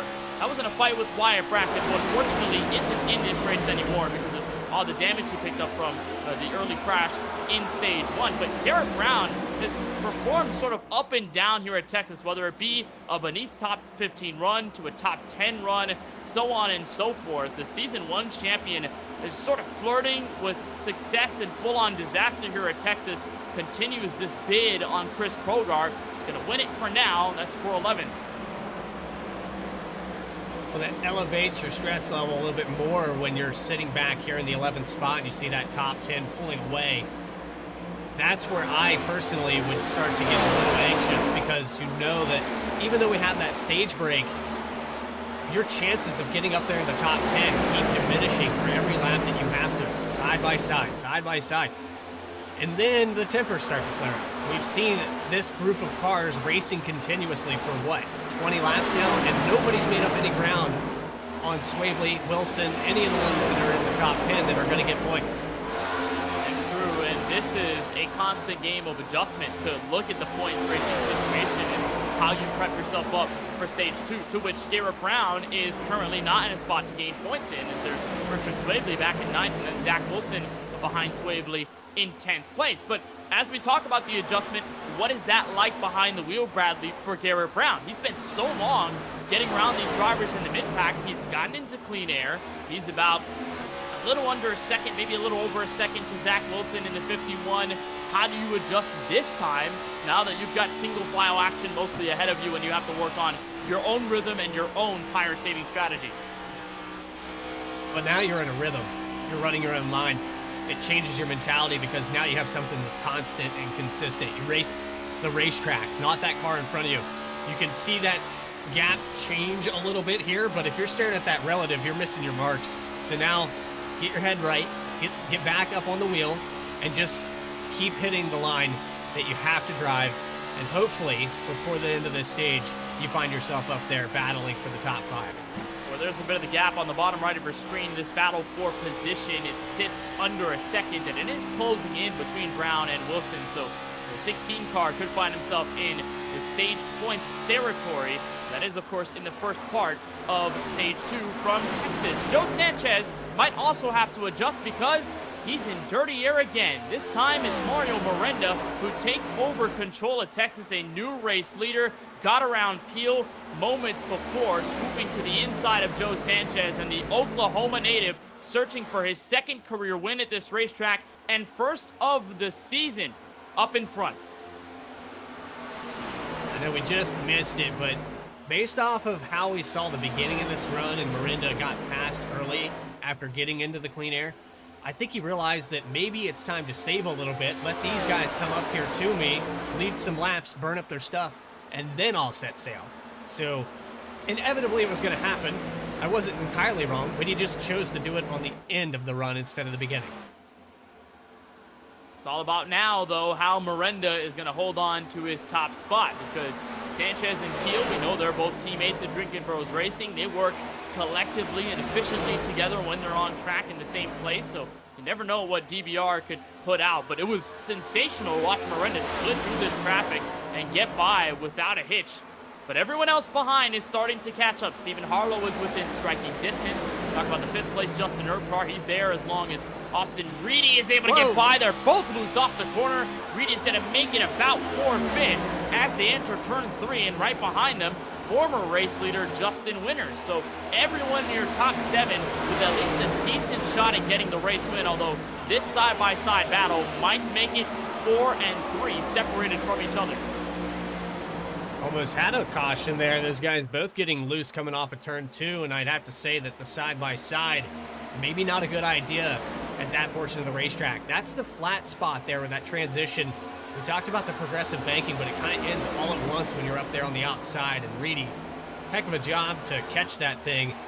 You don't want to do that too many times, though, because that's going to affect the handling overall on the other side of the track, where you're kind of wide open and you have to be on the bottom.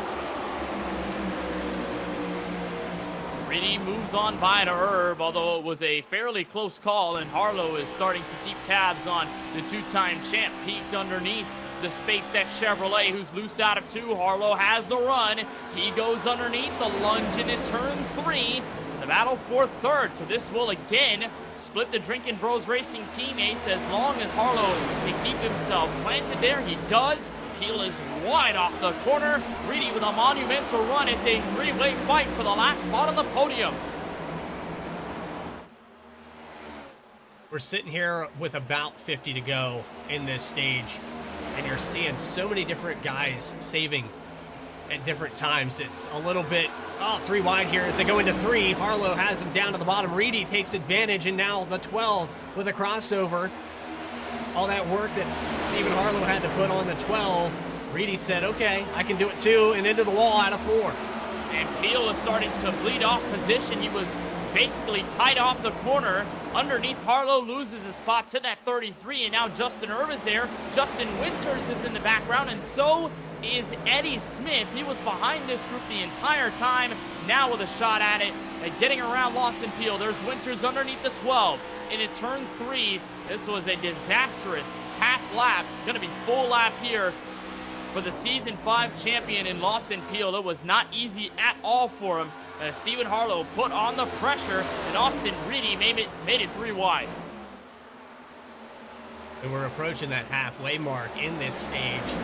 At what point do we start to see pit stops here, Kenneth? I think we're probably within 5 laps of maybe seeing the first cars come down.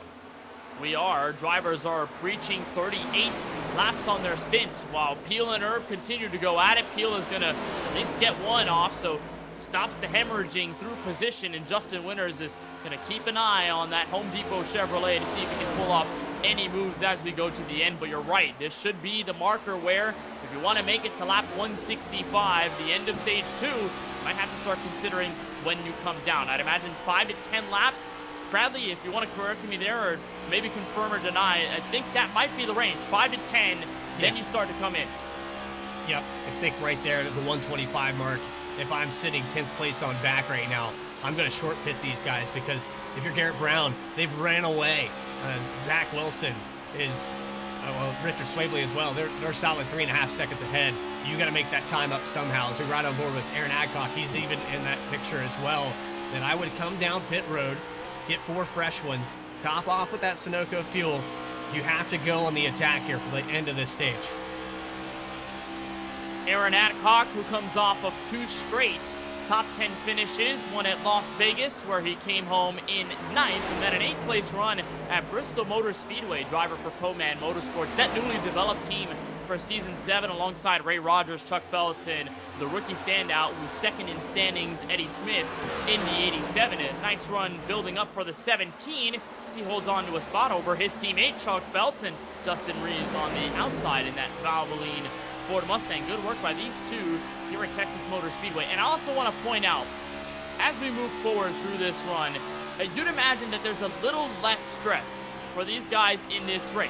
Why is that the case? Well, because in the last several seasons of the Sunoco Cup Series, Texas has taken place in the playoffs. It is not this early in the regular season. The last time it was back in Season 3, but in Seasons 4, 5, and 6, Texas was always a playoff race. Whether it be earlier or later in the playoffs was up for league owner discretion. But because we return to an early Texas race in the regular season, maybe not as much stress nor pressure for these guys. And there's always going to be pressure every time you take the racetrack, but maybe not to the level as it would be if it were a playoff race. As we've got guys on pit road.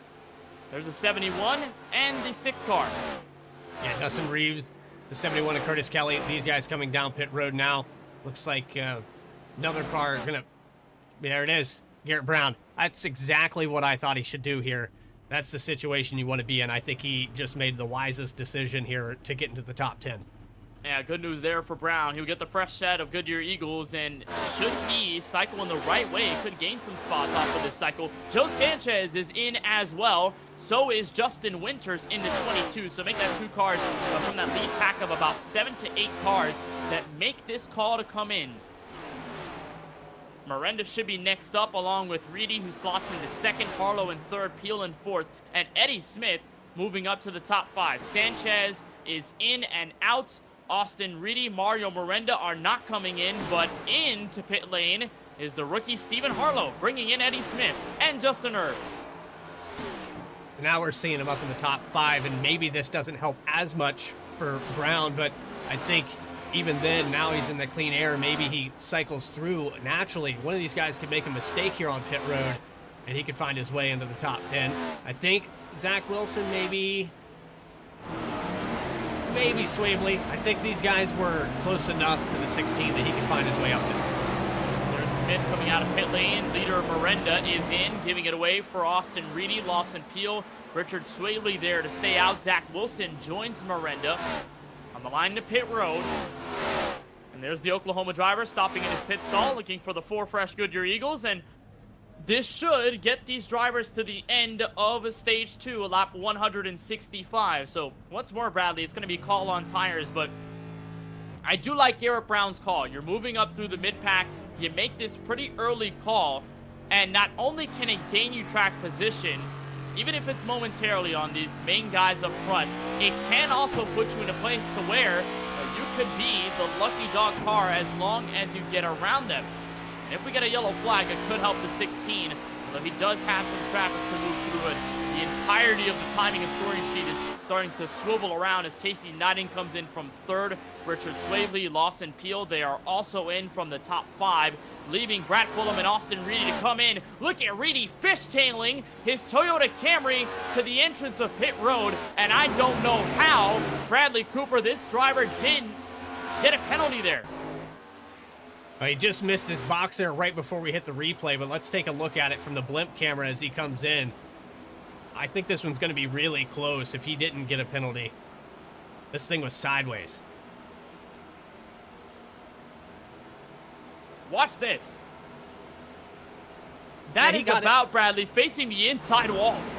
Yeah, he got it glued up enough, but I think next time a little more conservative is the name of the game. He almost threw the race away. Here comes Brad Fulham to pretty much finish this out for this cycle of green flag pit stops here on lap 129.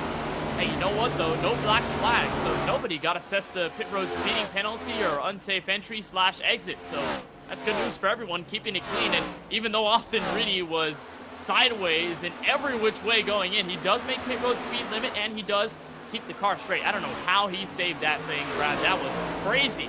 As there's Garrett Brown, who moves up to 12th. So a pretty decent gain here for the 16. He'll gain one more as Justin Hendry has stayed out as long as he did on that stand. He brings his Ford Mustang in.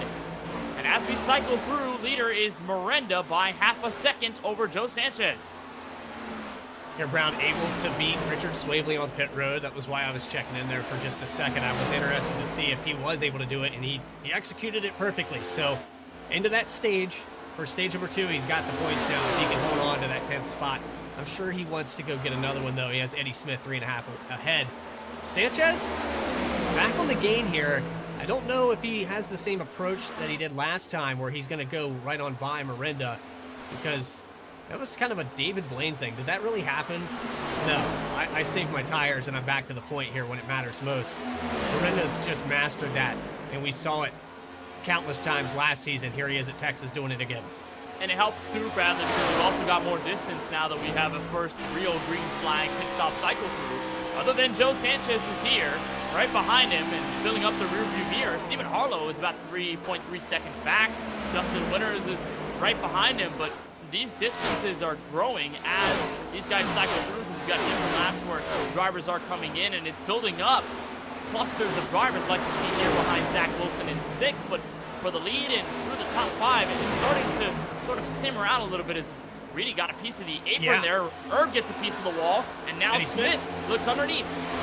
Smith to the inside. He took advantage of both those mistakes. He got away from Erb. Now he gets the clean air into the 1. Might clear him here on the exit, but it seems like the outside on the exit of turn 2 now is starting to be a little bit faster. The bottom line, it's hot, and we track that track state. Bring it up on your screen. Remember, to start this race, there was a haze out here. It was greasy, but now it's a matter of you have a lot of grip. The car is going to wash up. It's going to burn up the tires faster. As the track temp has remained at 81 degrees, you can see there at the top of your screen, it has allowed that bottom line to slicken out a little more. The top lanes in 1 and 2 are starting to come forth. Now in 3 and 4, because you carry so much momentum, 3 and 4, the top lanes haven't really come in yet. Everyone who runs up there often finds themselves having to woe out of the throttle in order to avoid hitting the outside wall. There's Smith getting a piece of the apron like Reedy did a lap ago. Fight is still on, and Reedy swaps in front for 7. Swavely able to get back around Garrett Brown, so he's back into the top 10. We were watching that battle. There's a few cars there that are a lap down. You got the 10 machine. He was dicing it up. You got 2 cars back there. That's Muscarella back out on the racetrack in 31st. I thought I saw a Lowe's 48 out there. So he's trying to get positions. Colin Forrester will actually end up more laps down if he stays off the racetrack. So Muscarella does have an opportunity to gain a position, even though he's stuck in 31st right now. And more points lost for Forrester. That'll be one spot. That means a lot. Yeah, especially when you got this guy up here battling for the lead. With Sanchez These two are about 4 seconds away from everyone else. And everyone else starts with Lawson Peel, the teammate of the driver you're riding on board with now. Joe Sanchez peeling on the back bumper of Miranda's number 99. He's been attempting lap after lap, but to no avail. Miranda's going to move up high just to pinch Sanchez further down the racetrack. Miranda with the arc down low is going to help his exit off the corner, but these two are as close as can be, Bradley. It's getting fun up front. 110. That's the dirty air right there. You're taking it off the back spoiler. You can see on board here, Miranda was getting a little wiggly through 3 and 4. The back of this car has no downforce right now with the way Sanchez is right up on that back bumper. And as they go into turn 1, all he can do is just pinch and take away the line all the way to the bottom of the track. And Sanchez still all over the back bumper, even with that dirty air. And what's the matter here? Is it Miranda not pushing, but Sanchez is? Is it both of them pushing at the same time? Is it both of them being conservative? Because there's still a long run left to go if we don't get a yellow. Well, they're 3.5 ahead of Peel right now. And if we don't get a yellow, I think that's enough of a gap that they can do what they're doing right now. But I don't, your guess is as good as mine. Is Miranda saving? I don't know. I would have to venture probably not with the pressure he's getting right now. He's just driving the line to play defense, and that's probably hurting the tires a little bit. But Sanchez, I don't think he's burning his stuff up. He's just patiently waiting on the 99 to make a mistake, and he'll capitalize. Depending on when that happens, though, it could be too early, and Miranda could fight back. And the driver who can capitalize, who is faster than these two, is Lawson Peel. Miranda and Sanchez have been clocking in laps at around the 29.9s, 30 flats. Peel's in the 29.7 and 8 range. As he crosses the start-finish line, it's about a tenth or two advantage each and every lap. He's now within 3 seconds flat. There's the battle for the lead. Sanchez now underneath Miranda in 3 and 4. The 99 has to float up high. It's all about whether he can keep the throttle in up the corner. That's been the biggest problem for the field tonight. He keeps himself there. He shuts the door on Sanchez. Back to the stripe. What a door slam right there in front of the 55. Now he's going to try the outside line. I think this is going to work out for him a little bit better on the exit, but he gets loose, and Miranda's going to defend again. Sanchez looked up there, but not much success to find. He wants to push Miranda up the track and force him into a mistake, and meanwhile, they remain losing time to Lawson Peel, who's now 2.7 seconds back of your front two. So it's only going to get closer as we are within 23 laps to go in the stage. Just watching that tick away. The 12 car knows those two. He's probably communicating with Joe Sanchez right now. They're in the same Discord channel. A little touch on the wall there for the 33. But Peel knows what's going on up there. And maybe this is part of the strategy that Sanchez will race Miranda hard so Peel can get up here and capitalize. You got a friend out there on the racetrack. Makes things a little bit easier every week. That just reminded me of that Toy Story song, You Got a Friend in Me. These two in the voice chat at Drinking Bros Racing, they're sort of deviating a plan here as Miranda stays ahead and Sanchez has let off quite a bit, so he's not putting as much fire to Miranda as he was several laps ago, and they are catching up to lap traffic in the form of Curtis Kelly, who comes away with a pretty big dent on the back bumper of his Toyota Camry. For Kelly, not really the greatest night, a lap down in 25th, but this should help the amount of time they're losing, because at this point Miranda set at 30.017, Peel set at 30.095, so that was really the recipe for success for the 12 car, was watching those two go at it nose to tail. As they've separated at this point in the run, this is where Peel's advantage goes away, and he has to work a little harder to close down this gap. Yeah, the gap to Sanchez still shrinking, but Miranda starting to pull out. He's about half a second ahead now for the lead. Maybe Sanchez took the page out of Miranda's book and decided, hey, I'm going to save here until about 5 to go on this stint. If he can keep him within this half a second range, very doable. But the top 5, they're so spread out right now. We're not seeing really much of anything. Austin Reedy to the inside of winners. This is really the only battle in the top 5, the top 10 rather. These guys are very spread out in the rest of this field. They're all close to each other, but they just are not close enough to put in an actual proper battle. And for better intelligence for these guys, Bradley, they probably don't want to go side by side unless they can make an easy pass. Because if you're on even playing field with these guys, as long as you guys can go side by side, and remain that way, it's only going to lose time to the guys behind you, and it could create another cluster like we saw earlier in the race to where nobody really wants to be in that situation. So you're looking at methodical attempts at passes on the racetrack. For Reedy, it turns out to go in his favor. He's faster than Winters, he's faster than Harlow, so it might be another attempt at a pass for fourth. Here's what I'm starting to get concerned with. Reedy had a problem with this last week at Bristol, and he had to go to the tail end of the field. He's starting to have a connection issue again. You can see the blinking there from the 96. I'm concerned. He should be concerned as well because the track stewards asked him to pull it to the back of the field. It hasn't really interfered. I think they're spread out enough here. But if he has a problem like this on the second stage on this restart, they might have to do that again.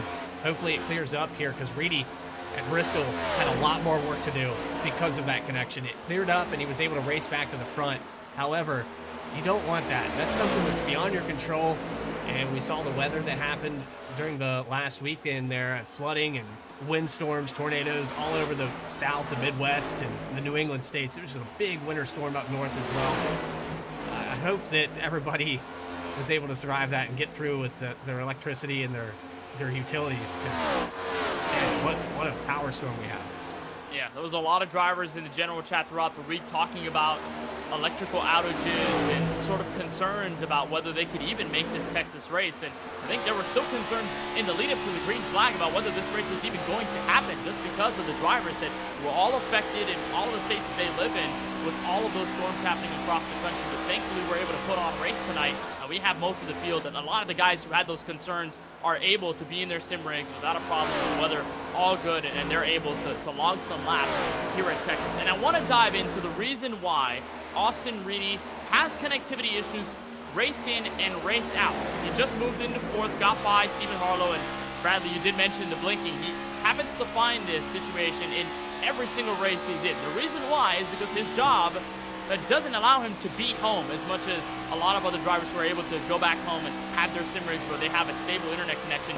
Reedy oftentimes races from a hotel room, so he has to work off of hotel Wi-Fi, a hotspot, whatever internet connection that he can find to give him a solid enough connection to even run a race in this series or any series that he commits himself to. And it's a big time commitment to be hotel room to hotel room with your little sim rig in probably a wooden chair, maybe not the most comfortable sim rig, but Reedy is always fast. It's never an excuse for Reedy to be, out of the race or out of contention. He always is a strong driver. So, I mean, you got to give credit for Reedy for even trying, but obviously those little faults in the connectivity is an issue for a lot of other drivers, including himself. So they always give him the warnings anyway. Yeah, man, I mean, knowing that now, I can feel for that, because being away from home and never having a consistent setup, I noticed when my son moves my chair just an inch. So I can only imagine a different setup, a different room, a different atmosphere, connection difference. What time do you get everything set up? Having to reconnect everything, get your PC back to a drivable state. And then you have the iRacing updates. If you don't get this thing plugged in, ready to go in time, you don't get to race. Yeah, we have Tyler Murray in chat, a good friend of Austin Reedy. Is the 96 makes this move under Lawson Peel, so he continues his ascent on 3-lap fresher tires, or 1-lap fresher tires to Peel here. Going to move inside and put himself on the podium. Murray says homeboy got his wheel mounted to a 2x6 that he clamps to a hotel desk, which is true. That is a true story. Reedy has to constantly DIY his setup as he gets race by race, and regardless of the place that he travels to. In that hotel room, he has to constantly think about how he can plan his setup, make it as comfortable as possible. And, we talk about the difference in environment. You mentioned it about being in a different environment. For the Coke Series drivers, when they have the live racing events and they have to be in a sim rig in the NASCAR Hall of Fame as opposed to their usual home race setups, we mentioned the difficulties of trying to adjust to that environment, but adjusting to a different environment basically every week, almost every day, is an entirely different challenge in its own. So a big prop to Austin Reedy on being able to even make the races and have stable connection as he does. Props to everybody in this race so far as well, because we've kept it clean and green for this second stage. 10 laps to go when they cross the line. Mario Mirinda has stretched that lead out to 2.5 seconds. Here's a battle for the 5th position with the 51 of Zach Wilson down below Stephen Harlow. Zach Wilson looking to have back-to-back top 5 runs after being there in the waning laps at Bristol. To the inside of Stephen Harlow, and it's going to be an easy pass made. Harlow not able to dial up the outside as much as he would like to. Zach Wilson brings his new paint scheme in Ford Mustang up to a top 5 spot. There he is. Bottom right of your screen, Wilson searching for his first win in a minute. It's been a while since we've seen this 51 car in victory lane. The last time we did, it came in stunning fashion. It was the season 6 at Darlington back in mid-May, where he got around Jesse Whittington, who was loose out of the final corner in the lead. Coming to the checkered flag, Wilson took advantage, and we had the camera on him as he celebrated. And Zach Wilson with a decent run on the long stretch here as we come into the final 8 laps of stage 2. We've had a really clean run, Bradley, and after the first caution of the race, we probably anticipated that we'd see a lot more of it. Ever since, we've only had one more caution, and that was for the first stage break. Well, and I think a lot of it, too, was the different strategies that came from that first caution. Now, you're seeing the guys that started maybe deeper in this field had problems in qualifying. The track state a little more similar to what we saw, especially with the visibility in practice. And it's cleared right up. The haze, the fog, it's all gone. The mist, if you will. Joe Sanchez, Mario Miranda, they've been kind of the class of this field since stage 2 began. And the driver on the come-up, Austin Riddy, continues to close in. He moves right behind Joe Sanchez. He's got about 4-lap fresher tires than this 55 car, so this call to pit later than everyone else has actually paid off quite a bit over the long haul, as he's been able to close in on Peel, got around the 12, and here he is with a possibility at one more spot. Maybe not enough time to close in on Miranda, who sits about 3.5 seconds above this Joe Sanchez machine in second place. But for Reedy, a possible recipe for success in stage 2. After missing out on stage 1 points earlier on tonight, faced a struggle in the first 80 or so laps in the race, but he's atoned quite well. He's moving behind Sanchez. It's all about how he can complete this pass out of turn 4. It'll be about 5 laps to go until stage 2 is concluded. Here from Texas, we will have pit road close in about a couple of laps' time. A look on board with Sanchez. Reedy is approaching quickly. 96 gets into that air. It looks like it's loosening up. Sanchez here, the pressure is on now. He has lost almost 4 full seconds from Miranda. Reedy on pace with that 99 car. Last time by 0.2 faster than the 55. A little bit off there, about 1/10 from Miranda, but that 96 did a heck of a job saving those tires, and he is putting on the pressure for second as we go into 3 to go. All about how he can use the lanes to his advantage. This time he cuts down in 1 and 2, and it's going to help him off the corner. There he is, peeking to the bottom. There's a fresh tire lap car and Kip Easley, who could play a factor in all of this. He's going to be forced to stay put and be on the inside lane.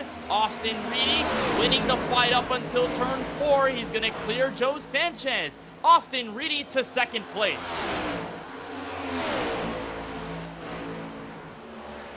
So now Sanchez has to fight back on the outside, maybe a little bit of the preferred line, but that car not handling like it was at the beginning of this run, trying to keep pace with Miranda, and then he fell off. He was right up on the back bumper of the 99 for the first probably half of this stage, but after the pit stops, he came back out, put on another fight.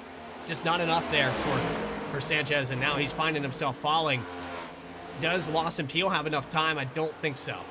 Well, regardless, for Miranda, Sanchez, Peel, and Reedy, this is going to be a gain from stage 1. After Miranda finished in 4th, Peel finished in 5th, Sanchez back in 7th, and then we mentioned Reedy missing out on top 10 stage points. All of them with a position improvement, and Mario Miranda with the biggest improvement of them all, leading the final laps in stage 2. He comes out of turn 4. A new stage winner, it's Mario Miranda in the 99. Stage 2 goes to him at Texas.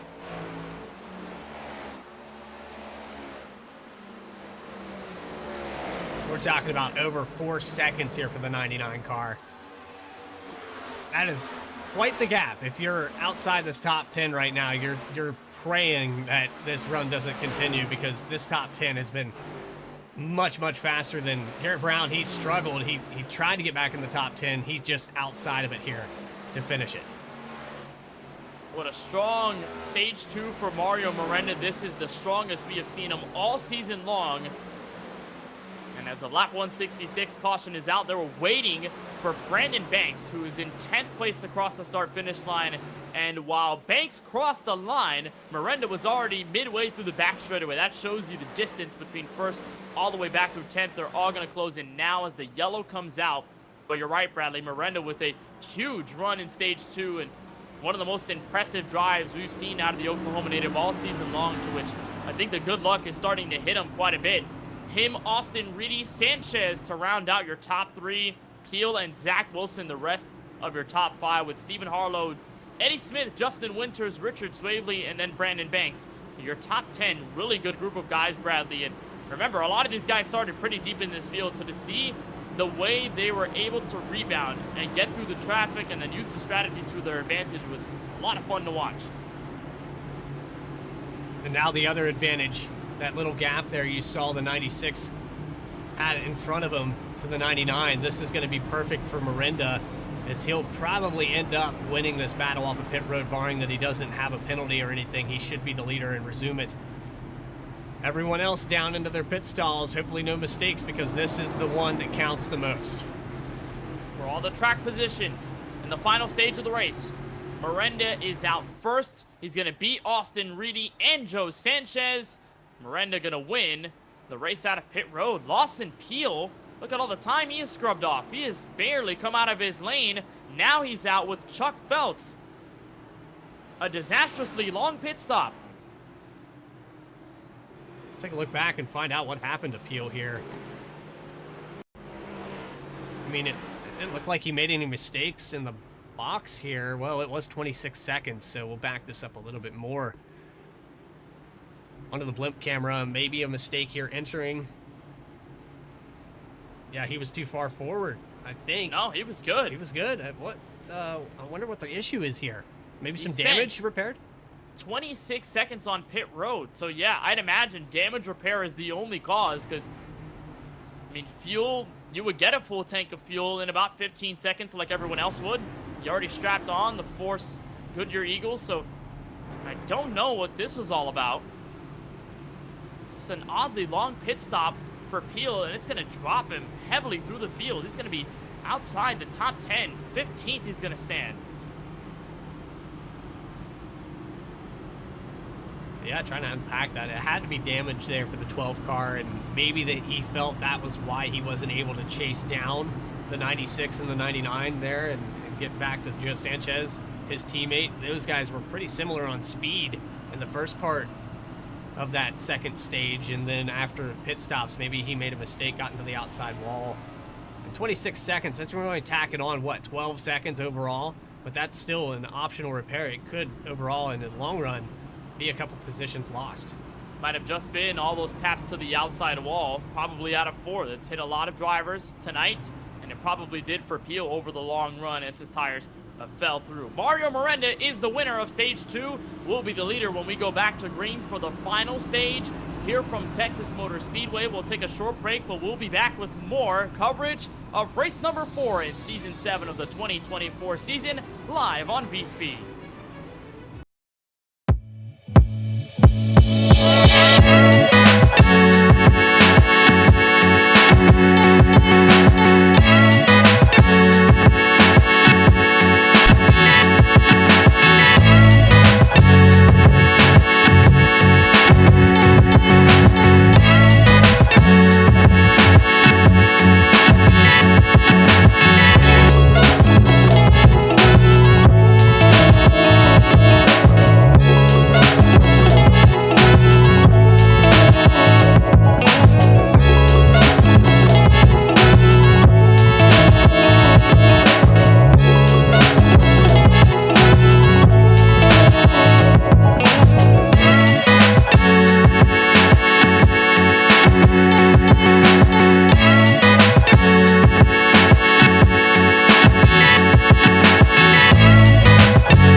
Speed, it is Mario Miranda and Austin Reedy ready to bring us the beginning of the final stage from Fort Worth. Green flag is in the air.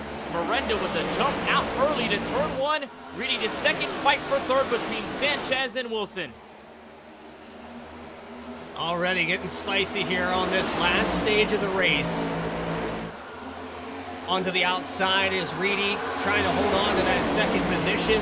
Zach Wilson turns up the heat. And how about Eddie Smith back into the top 5 for this restart? There is the 96 peeking up top, but to no avail. He'll get tied off the corner. He slaps the wall. There's Sanchez and Wilson. Almost looked at 3 wide, skidded through the grass in turn 1. And there's Eddie Smith back into the top 5. What a jumble this turned out to be. I mean, Smith, he's always up here, and I don't know why he ever doubts himself, because the speed he has right now, looking really good. Has fallen off a little bit later in the run, but you could say that about really anybody up here in this top 10. They're not up to par at the very end of this run with what they start out with, but right now, the 54 as well. Brandon Banks just turning it up. Everybody on this restart trying to get as many spots as they can from second, third position on back. It's all up for grabs.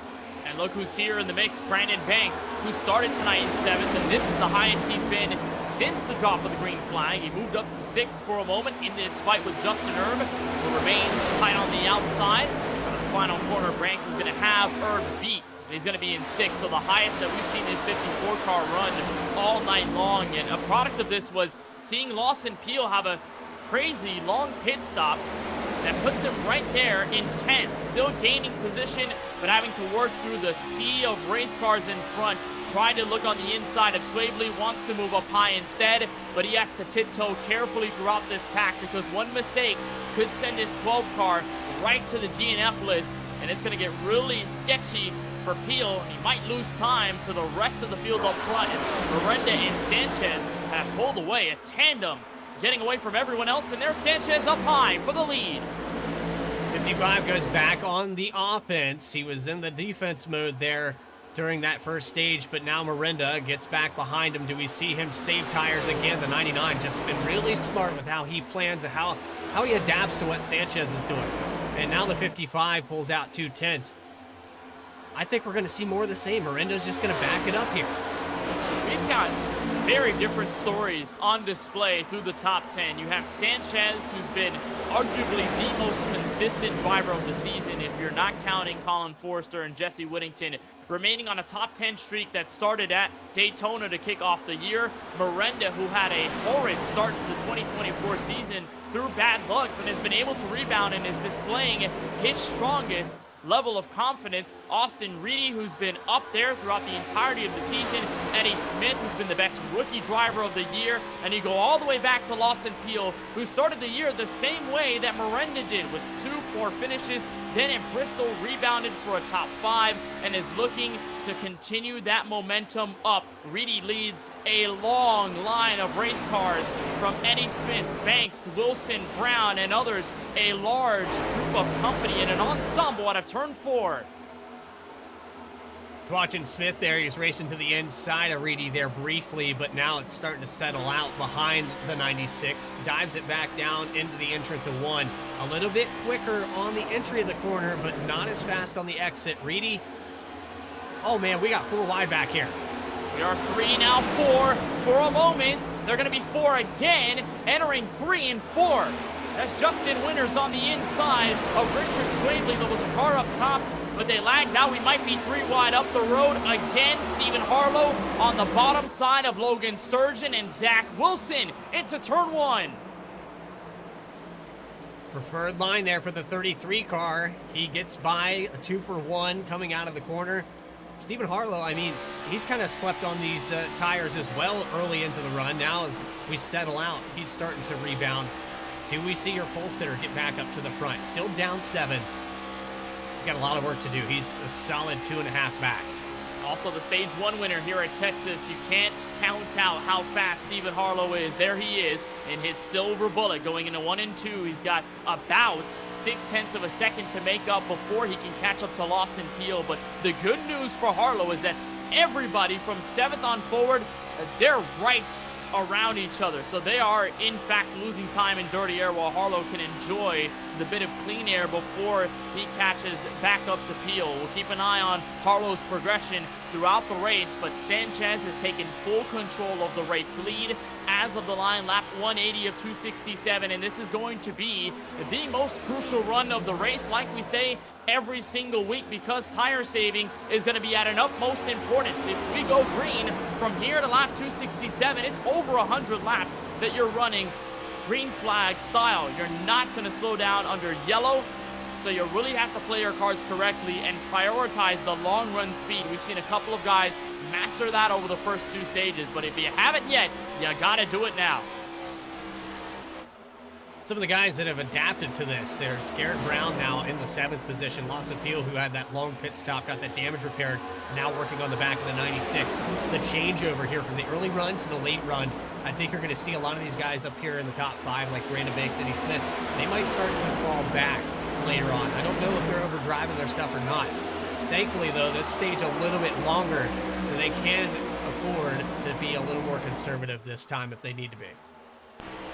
Brown on the back end of all this. Here's a look on board for the driver that sits inside the top 10. This is going to be Eddie Smith, who's right in front of Brandon Banks, and both of them are keeping a good eye on Mario Miranda in second, not really letting him pull away. We saw the top two have a pretty sizable gap to those third on back. It's not anymore. It sort of fizzled out. And Smith looking for a spot one better than he got at Bristol 2 weeks ago, where he was so close to his first career Sunoco Cup win, but it came at the hands of Joe Sanchez, who sat right in front of him and played the defense of a lifetime. And led 118 all the way to his first checkered flag of the year. So Smith really can't use a high side here. He has to use straight up his driving style in order to get through. And of course, green flag pit stop should we get there, but Smith is going to fall back to Banks. Not the best exit out of 4 for Smith. And here comes the 54 on the inside, and the door shut midway through the corner. You're talking about the defense that Joe Sanchez had to play at Bristol, and I think he's the lifetime defense, you called it. I think he's about to do the same thing here at Texas, because Miranda is just lurking back there. He's kept the gap right at 3/10. He's not allowing this 55 car to pull away. And if you're Sanchez right now, you probably are taking note and starting to save a little bit yourself, as that time by just over half a tenth faster. It's just a matter of cat and mouse, that chess match you have to play with. What are the tires doing? What is the track state now? The top 7 pull away. Logan Sturgeon back here. Now look at the racing going on from 8th on back to 12th.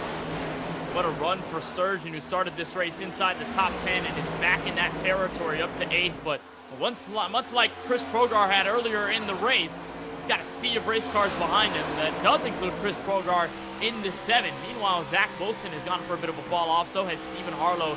They're really having to work hard and scrap for every position they can muster. At the exit at 2, they're going to stay side by side in front of Richard Swavely. And then Justin Winters is also here too. So you're looking at pretty strong drivers that are right in this mix with nowhere to go. And Swavely was up there in the top 10. Had a little hiccup there on the pit stop. He fell out of the top 10. He's raced his way back to 11th. But some of these guys all race long have just had to overcome one problem or another. It's just how you adapt. And there's some contact down the backstretch between Wilson and Harlow. Almost another yellow. Swavely backed off and cut him a break. Oh, it got chippy there on the backstretch. Harlow came over the radio to talk about it with Wilson, that they made the slight contact and kills the momentum for the 33. He has to back up here in this fight on the outside with Richard Swavely. You don't see that number 32 Chevrolet yet. He'll peek into the left frame in just a moment. There he is, though, on the bottom. Wilson, though, continues his swing upwards. He's going to be side by side with Logan Sturgeon, and we're door to door for about 3 rows. I don't think Wilson intentionally used the 33's door to get through that corner. It's just, now we're, 20 laps into this stint. Cars starting to get a little unpredictable. And that track has stayed hot and greasy. We have stayed green from, outside of that stage break since lap 65, or I think it was 70 when we went back green. So this track is hot. It is. It remains at 81 degrees. So even though the sun is set here in Fort Worth, we haven't really eliminated any of the heat. There's a look at the track conditions at the top of your screen. Air temp at 75, and the track basically stagnant at 81 degrees. It was at 79 to 80 when we dropped the green flag, and it's only elevated about 1.5 degrees or 2 degrees. But regardless, it has slickened up the racing surface, and now Zach Wilson, Bradley, is in the same seat that Garrett Brown was earlier in this race. You cut through a whole gaggle of cars, and then you look up front and you say, oh my, that's a big gap. Yeah, and it's fitting because Garrett Brown is that gap now, sitting in the 7th spot. We're talking about 1.3 seconds just to get to 7th position, 3.5 to get to the leader.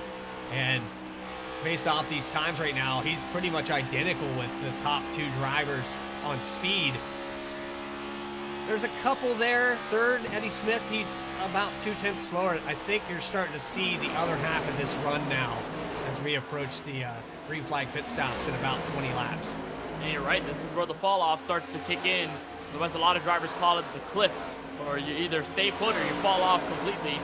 Haven't seen that much fall off from the field. I think everyone here, Bradley, they're pretty similar on pace.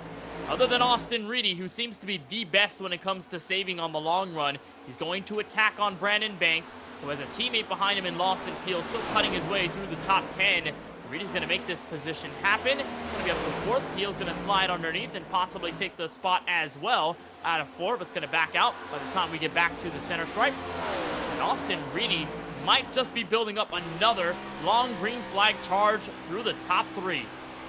Looking that way, last time by, a little bit faster than Eddie Smith as well, so probably the next car a little loose there, coming off a 2. Lawson Peel gets around the 54 as well. I mean, if you're Sanchez right now, 0.2 of a second never looks so good. He's kept the 99 right where he wants him. However, Eddie Smith has fallen off, and you got to look at this top 3. It's about to change hands.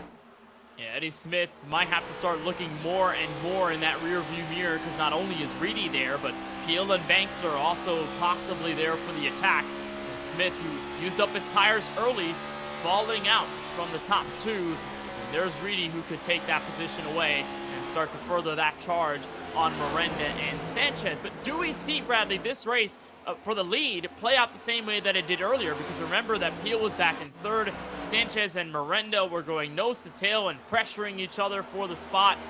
And all the while, Peel was catching up until 1 and 2 separated. They went their own ways and they started to pull on a gap between each other. Is that going to happen here? I think it Although is. Miranda's going to dive under.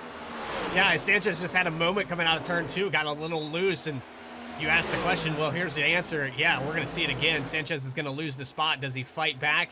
He's going to keep it on the outside. This does give a chance to these guys, 2 seconds back to catch back up to these 3.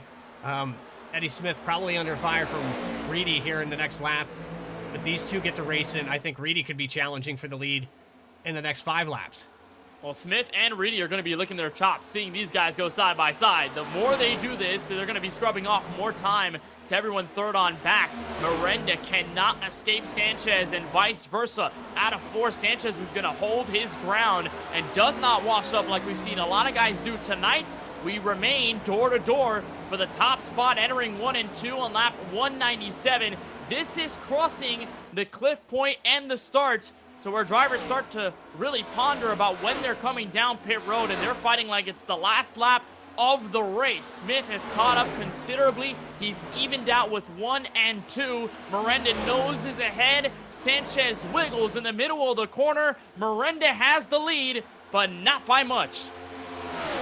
0.02 of a second as they came across the line. Now a surge back on the exit of turn 4. Even with the wiggle, the 55 still has the momentum. I think we're starting to see that high line come into play that you talked about earlier in this race. It looks like the high line is definitely working for the 55 here. You just got to be very careful in 3 and 4. You can easily cross a treacherous line in this high-speed corner, to which on fresh tires you can basically about take it full throttle. Sanchez stays there, Miranda down low, and they're flip-flopping on lap time, and they really aren't losing as much as we expected to Eddie Smith and Austin Reedy. But the 96 car is approaching, so these 2 in Miranda and Sanchez have to consider their options. They remain side by side for the lead. It's lasted about 3 to 4 laps, and it's going to stay that way out of the corner. Touch there on the apron for the 99. That's going to allow Sanchez another run, another opportunity to lead this time by. Not quite, just 100th of a second as they cross side by side. Would have been a photo finish. 67 laps to go next time by. I mean, if you're Miranda right now, are you frustrated? Or are you going to wash up the racetrack? Yeah, you're getting frustrated for sure. I think either of these guys, Bradley, are frustrated. They can't get by each other, and they're looking at Austin Reedy just to pull them down. And Reedy gets around Smith. They have shaved that down to 1 second for the third position to the lead. Back up front again. Sanchez leads this time by every other lap. The 55 takes it over. He fights enough. There's the defense. Miranda backs out of it. What a run that was for Sanchez and Miranda, who's going to give way, but maybe in an attempt to slap that reset button and go after it again. The question is, how much have they fallen off on their set of Goodyear Eagles? And then, when do they come down pit road? We know that Austin Reedy is slowly approaching, so it could be a 3-horse fight for the top spot as we enter our second round of green flag stops. But what a fight that was between Sanchez and Miranda. It felt never-ending at one point. Sanchez wins it, but we know Miranda isn't really going to give it up that easily. Yeah, he's still not giving up. He's kept him here.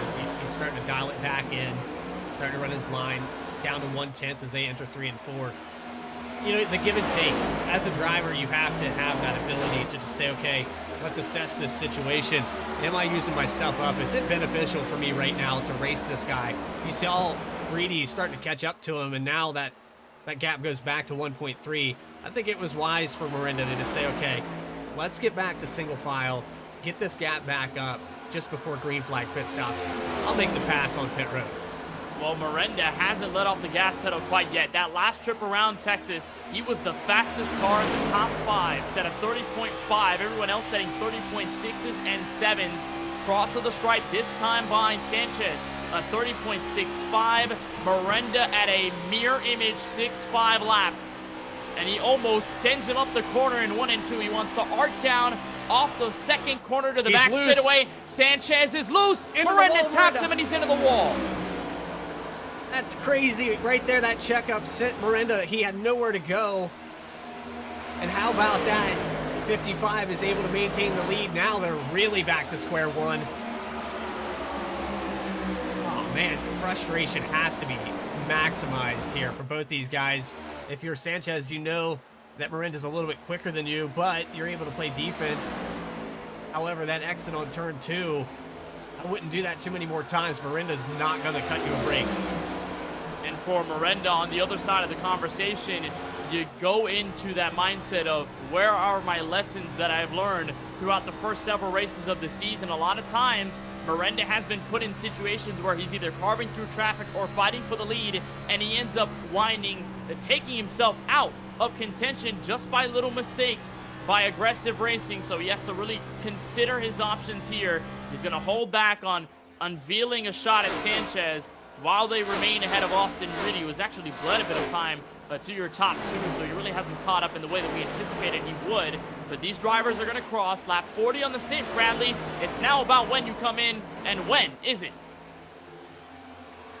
Right now, the top 3, I think they're just going to run it out as far as they can. There's no reason to short pit, 5-6 laps. I think these two are definitely coming down pit road together, or the very most 1 lap apart, because once one of them comes down, the other one's going to have to come in.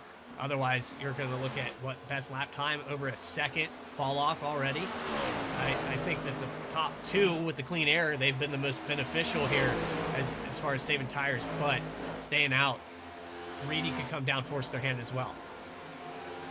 Sanchez, Miranda, Reedy, Wilson, and Smith, your top 5. There's a look at the 96 car of Reedy for Fast Banana. Wilson and Smith aren't really that far behind. Yeah, I mean, this top 5 has stayed pretty grouped up. Peel, he's about 2.5 back from the lead, but again, going back to pit stops, if you're Peel or maybe Brandon Banks, might consider a couple laps short here just to make up that gap, because racing through all those cars for Peel is really what hurt him on this run. We're considering when to come down pit road. One of those has made that decision. Justin Winters, back in 21st, has elected to take his Ford down to pit lane. A pretty long stop for Winters that has eclipsed 20 seconds, and there he is lifting up the right jacks. And I believe it's a lot of damage repair for Winters, who had a pretty good run up until this point. It's a really early call. We don't know how long everyone else is going to stretch on their tank of fuel, but we'd imagine it is going to be a couple laps longer than Winters would enjoy. So he's going to come out of pit road in his Ford Mustang, cross that yellow line. He'll re-emerge with the field as Joe Sanchez holds on to a 0.2 of a second lead over the black and neon green Toyota Camry of Miranda, who is not only searching for his first win of the season, but is also looking, Bradley, to break the all-time win list tie that he has with Lawson Peel at 19. It's a good opportunity to do it. I mean, Peel kind of out of the picture right now. We'll have to wait and see. A yellow could change all of this, and we saw it at Bristol where the field got re-racked there towards the end of the race. We have 3 green-white checkered attempts, and, you know, we didn't want to use them at Bristol, but we did end up using one of them. That's where we saw probably the craziest battle for 4 wide I've ever seen in my life. Man, what a race we had at Bristol, right? What a race we've had tonight. It's been so much fun to watch. I think you're looking at 2 very different styles of racing. From Bristol, we had a lot of carnage, admittedly, but we did have a lot of great racing in that final 50-lap stretch that gave us the 4-wide battle behind the race leader, the Sanchez standoff with everyone else. And here we find ourselves in the same position to where Sanchez is looking back at Miranda and says, well, you finished 3rd 2 weeks ago, and I held on to the lead over a lot of other guys. I have to do it again. As here's Wilson getting by Austin Reedy for 3rd. Reedy kind of falling off here as we approach green flag pit stops. I'm not sure if maybe he's just in a little more conservation mode, maybe planning on coming to pit here this time by. I'm not too upset with what Reedy's doing right now. I mean, he's kept it up here in the top 3. He's in contention for a win. However, don't want to give up too much time here. Like Reedy, whatever advantage he had at the beginning of this run has fully dissipated at this juncture of the run. Cross of the line to lap 214 of 267. And unless we get a caution flag, the next round of stops should be the last that we'll see all night long. We'll get the drivers good on fuel to the end of this race. On tires, it'll be a toss-up on who can save the best. And then, of course, who pits first, who pits later. And all that gamble nonsense that we've talked about over the first 200 laps of this race, and it's a lot of fun to talk about, even though it kind of confuses me here and there. But it did help Reedy. Remember when he pitted later in the run, it helped him. By the time we got the rest of the cycle with Smith and Lawson Peel come in. So do you see the same happening for Sanchez and Miranda?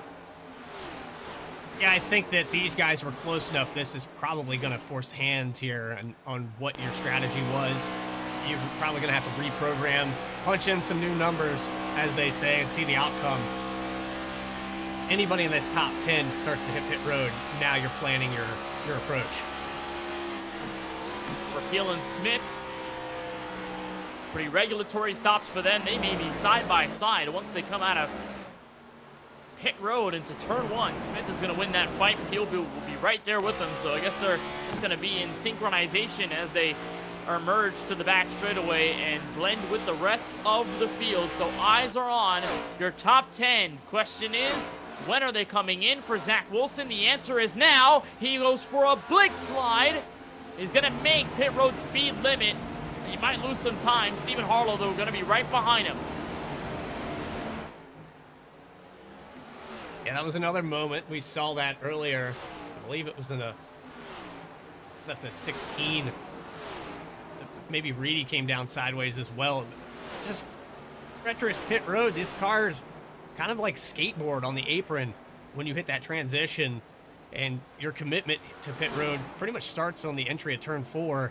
However, you don't drop all the way down to the bottom. You wouldn't dare hit that transition. This apron, 24 degrees to pretty much 0. That's really going to upset the suspension. And how many times, Bradley, have we seen drivers hit that apron on race pace, trying to get through the corner? They wobble, they go up the racetrack, and it just kills their momentum for the rest of the corner. specifically here in 3 and 4 as Miranda hops on the brakes. He's going to decide first out of your top 2 to come in. Pretty easy entry for the Oklahoma driver, and he's coming in. So now Sanchez has to come down pit road. I don't see him staying out more than this one lap. Maybe a little sneaky move there by the 99. He said, okay, well, now I couldn't win the battle on the racetrack. I'm going to try to short pit you. Hopefully he was faster. In his mindset, he probably was because of the way he entered. He just snuck it down. I think you're going to see a change for the lead unless Sanchez matches this pace. And you're also going to see a change for 8th, the lucky dog spot. Lawson Peel on fresher tires gets around Zach Wilson on race pace. There's Joe Sanchez on pit road. Austin Reedy will stay out longer than everyone else with Brandon Banks. And that looks to be it. Logan Sturgeon is followed in with Sanchez to come through. Austin Shoemaker will stay out an extra lap to be a race high 3rd.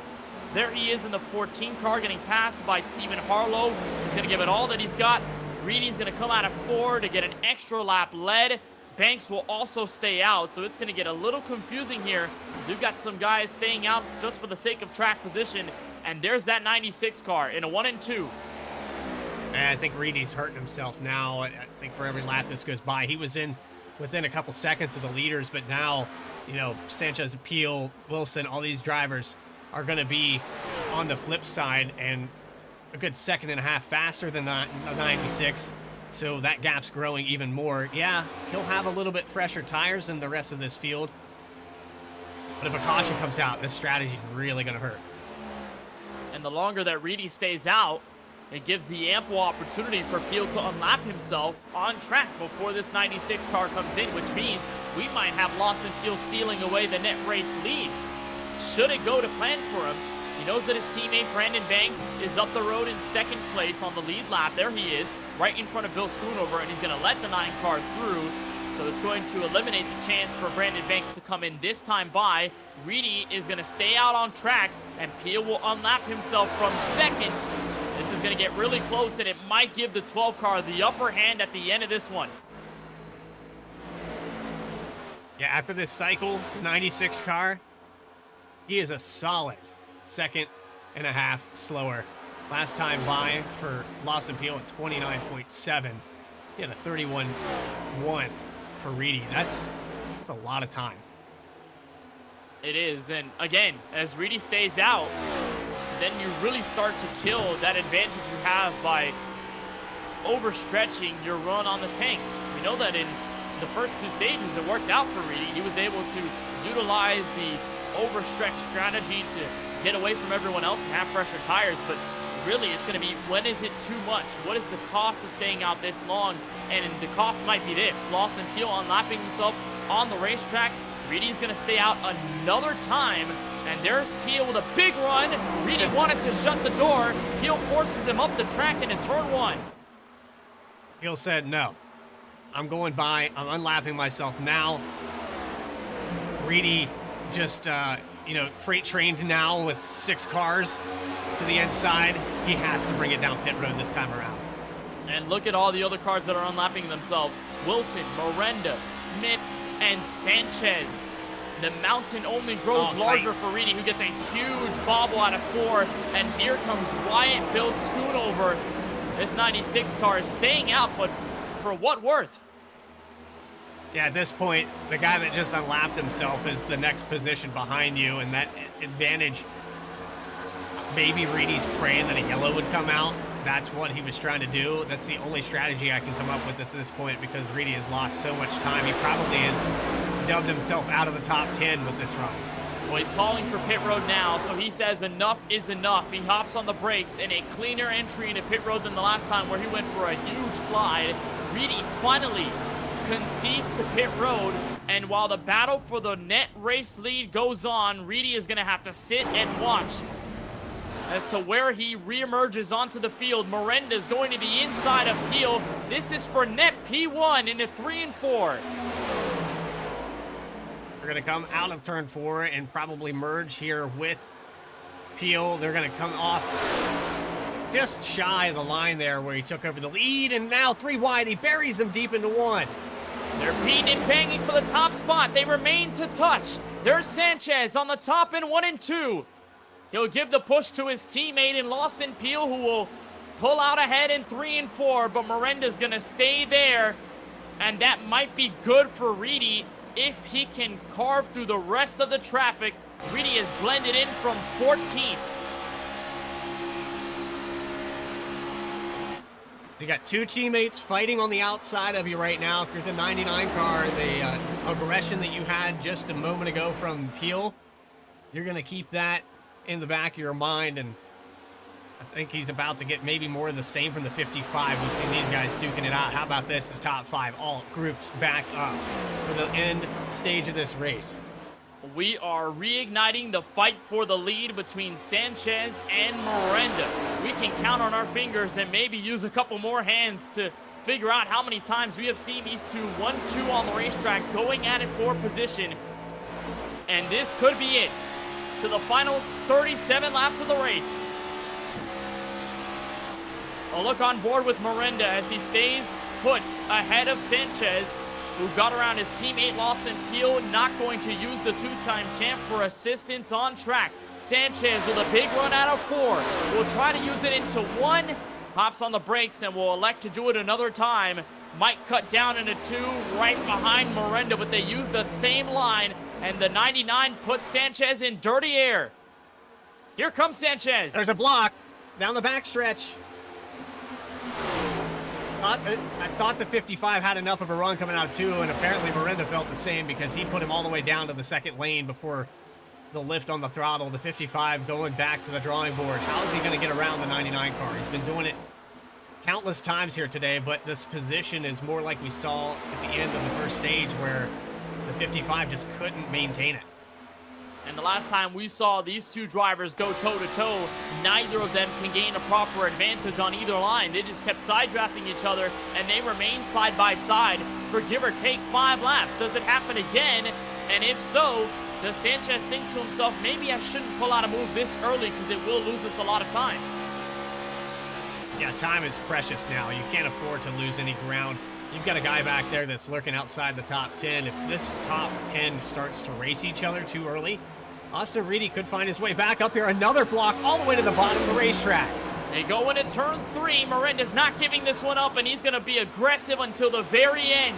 We'll cross the line for what's going to be 34 laps to go from the Lone Star State. That block alone sends Sanchez a couple tenths back of your race leader, but that 55 car could unleash a reset button press. And Lawson Peel is there in 3rd, not too far behind. So as these two tango, Peel could be the benefactor of it all. Miranda blocks again. He goes underneath the apron. We're door to door in 3 and 4. How many more times are you going to allow that to happen if you're the 55? I think right there is strike 3, and the next time you're out.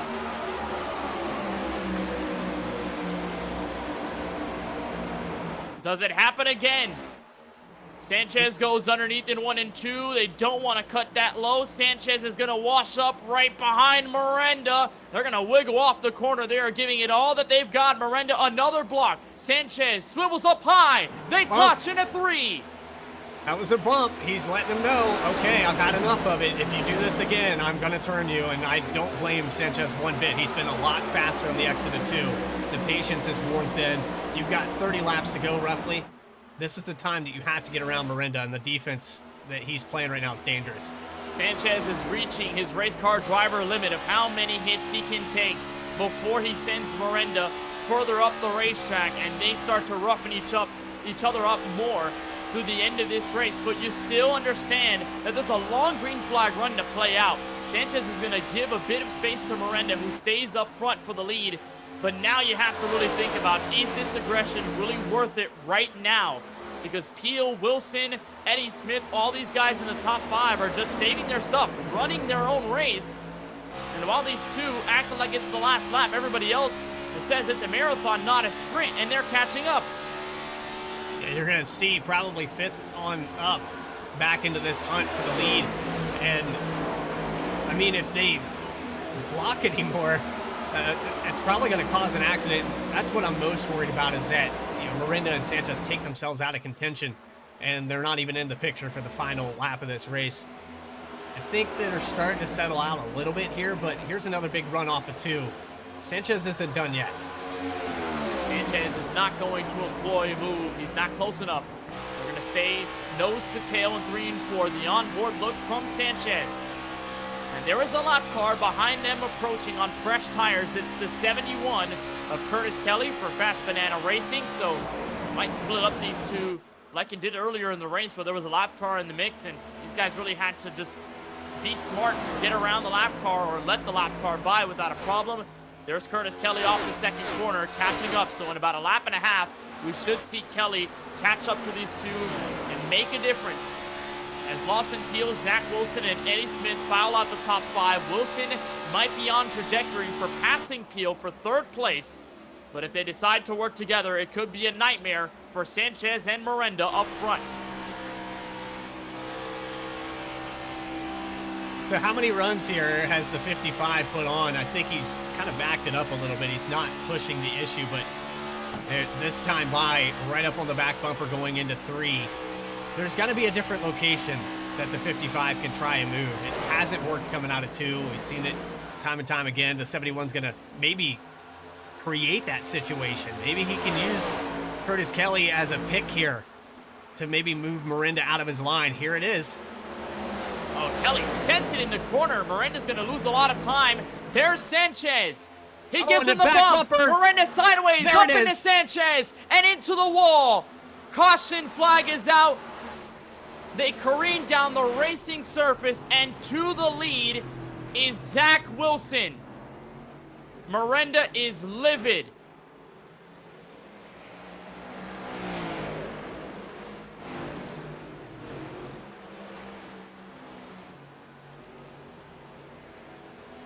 That is not the way you wanted this one to end.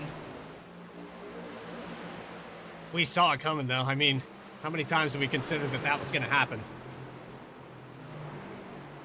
I'd have to say that as far as racing goes and how Miranda's season has started, the lessons learned, dialing it back, going back to the aggression of racing for the lead. This is just one of those same scenarios. And it starts with Kelly, who forces Miranda up the track. And Sanchez is going to give him the bump. Miranda was loose before, just trying to keep pace with that 71. And then as Sanchez gave him the bump, that's where Miranda comes down into Curtis Kelly making the contact. And by that point, Miranda has lost control of the race car. Deservedly, I mean, it makes sense. It was out of the corner, had a lot of throttle. At that point, you're out of control with these next-gen cars. It's so hard to get them back straight. And there's Wilson with a huge avoidance to take away the lead, while Sanchez and Miranda get caught up in a crash on the back straightaway. What a heartbreaker that is for not only Miranda, but for Sanchez. There's Miranda loose out of the corner, and Sanchez gives him the bump, and that's where that 99 car rips out of control.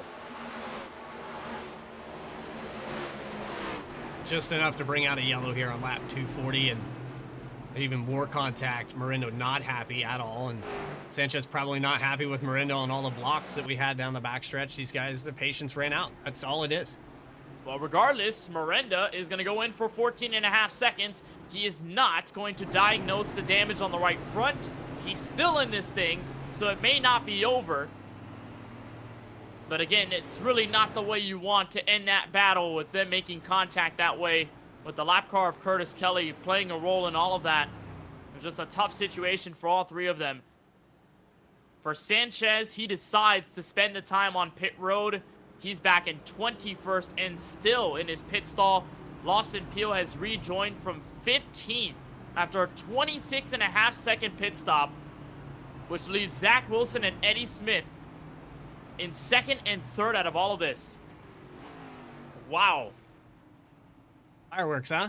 It's been exciting so far. The Lone Star State not disappointing at all here in Sunoco Cup. Miranda, again, back up to the front. We saw it at Bristol. He got a lot of damage and still somehow raced his way back up into the top 5. However, this is Texas, a little bit different, and I think the damage might hinder that right front, looking pretty beat up.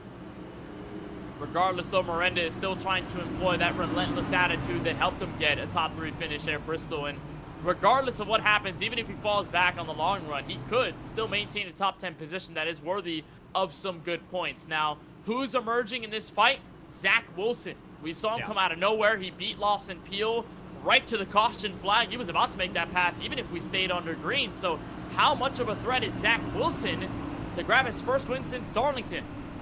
Oh, Wilson's always a threat. He's been fast here all race long. He's found his way into the top 5 several times today. Swavely now into the picture. Smith definitely in the hunt. If you're the 99 right now, that diagnose on that damage, I'm going to ignore it. I'm going to just go for it here, but I have to say it's probably going to be Wilson at the point here as we take the green flag. He's had one of the best long run cars of the race, but he does have one car to beat. He'll be on the outside of row 1. We're going to get the lap car situation fixed in several moments, and we will double them up for a restart with just over 20 to go from Texas Motor Speedway. We've had a really clean race, Bradley, throughout, and our only on-track cautions have come from this one and then our first caution on the back straightaway. But other than that, stage breaks have split us up. So it's been a really clean race up until this point. Yeah, it was 2-2 on the count, 22 lead changes. It just, what a phenomenal drive here. We knew Texas was going to be exciting, but I think it's actually exceeded our expectations for what Miranda and Sanchez, that they raced so hard. Unfortunately get caught up with each other. Zach Wilson now probably going to be the next lead change that we see. How about Eddie Smith up here in the top 3 to close this one out? We're going to have about 20 to go, just over that mark with a green flag. And these are all drivers, mind you, that finished in the top 5 at Bristol 2 weeks ago. Miranda finished 3rd, Zach Wilson 5th, Eddie Smith in 2nd. Yeah, minus Forrester, I think, was the only other one. He won at Vegas, but then had a decent finish at Bristol. Oh, man. This, the fireworks continue. I'm excited. This has been a great start to the season. It's the same cast, and it's a product of, iRacing doing a phenomenal job with the oval refresh first phase, because we have opened up the lanes here at Texas, and it's enabled the track that was mostly single groove before that to be more open and provided for a lot more adjustability and a lot more fun on the racetrack. And also, the parity of this series in competition, it gets so close from lap 1 to the checkered, and you never quite know how it's all going to end up. We've had 3 different winners as a result of this great racing in this series. We might have the great opportunity out of 4th. Here's the pace car into pit road with 23 to go. Miranda Wilson out of 4 to the green flag from Texas.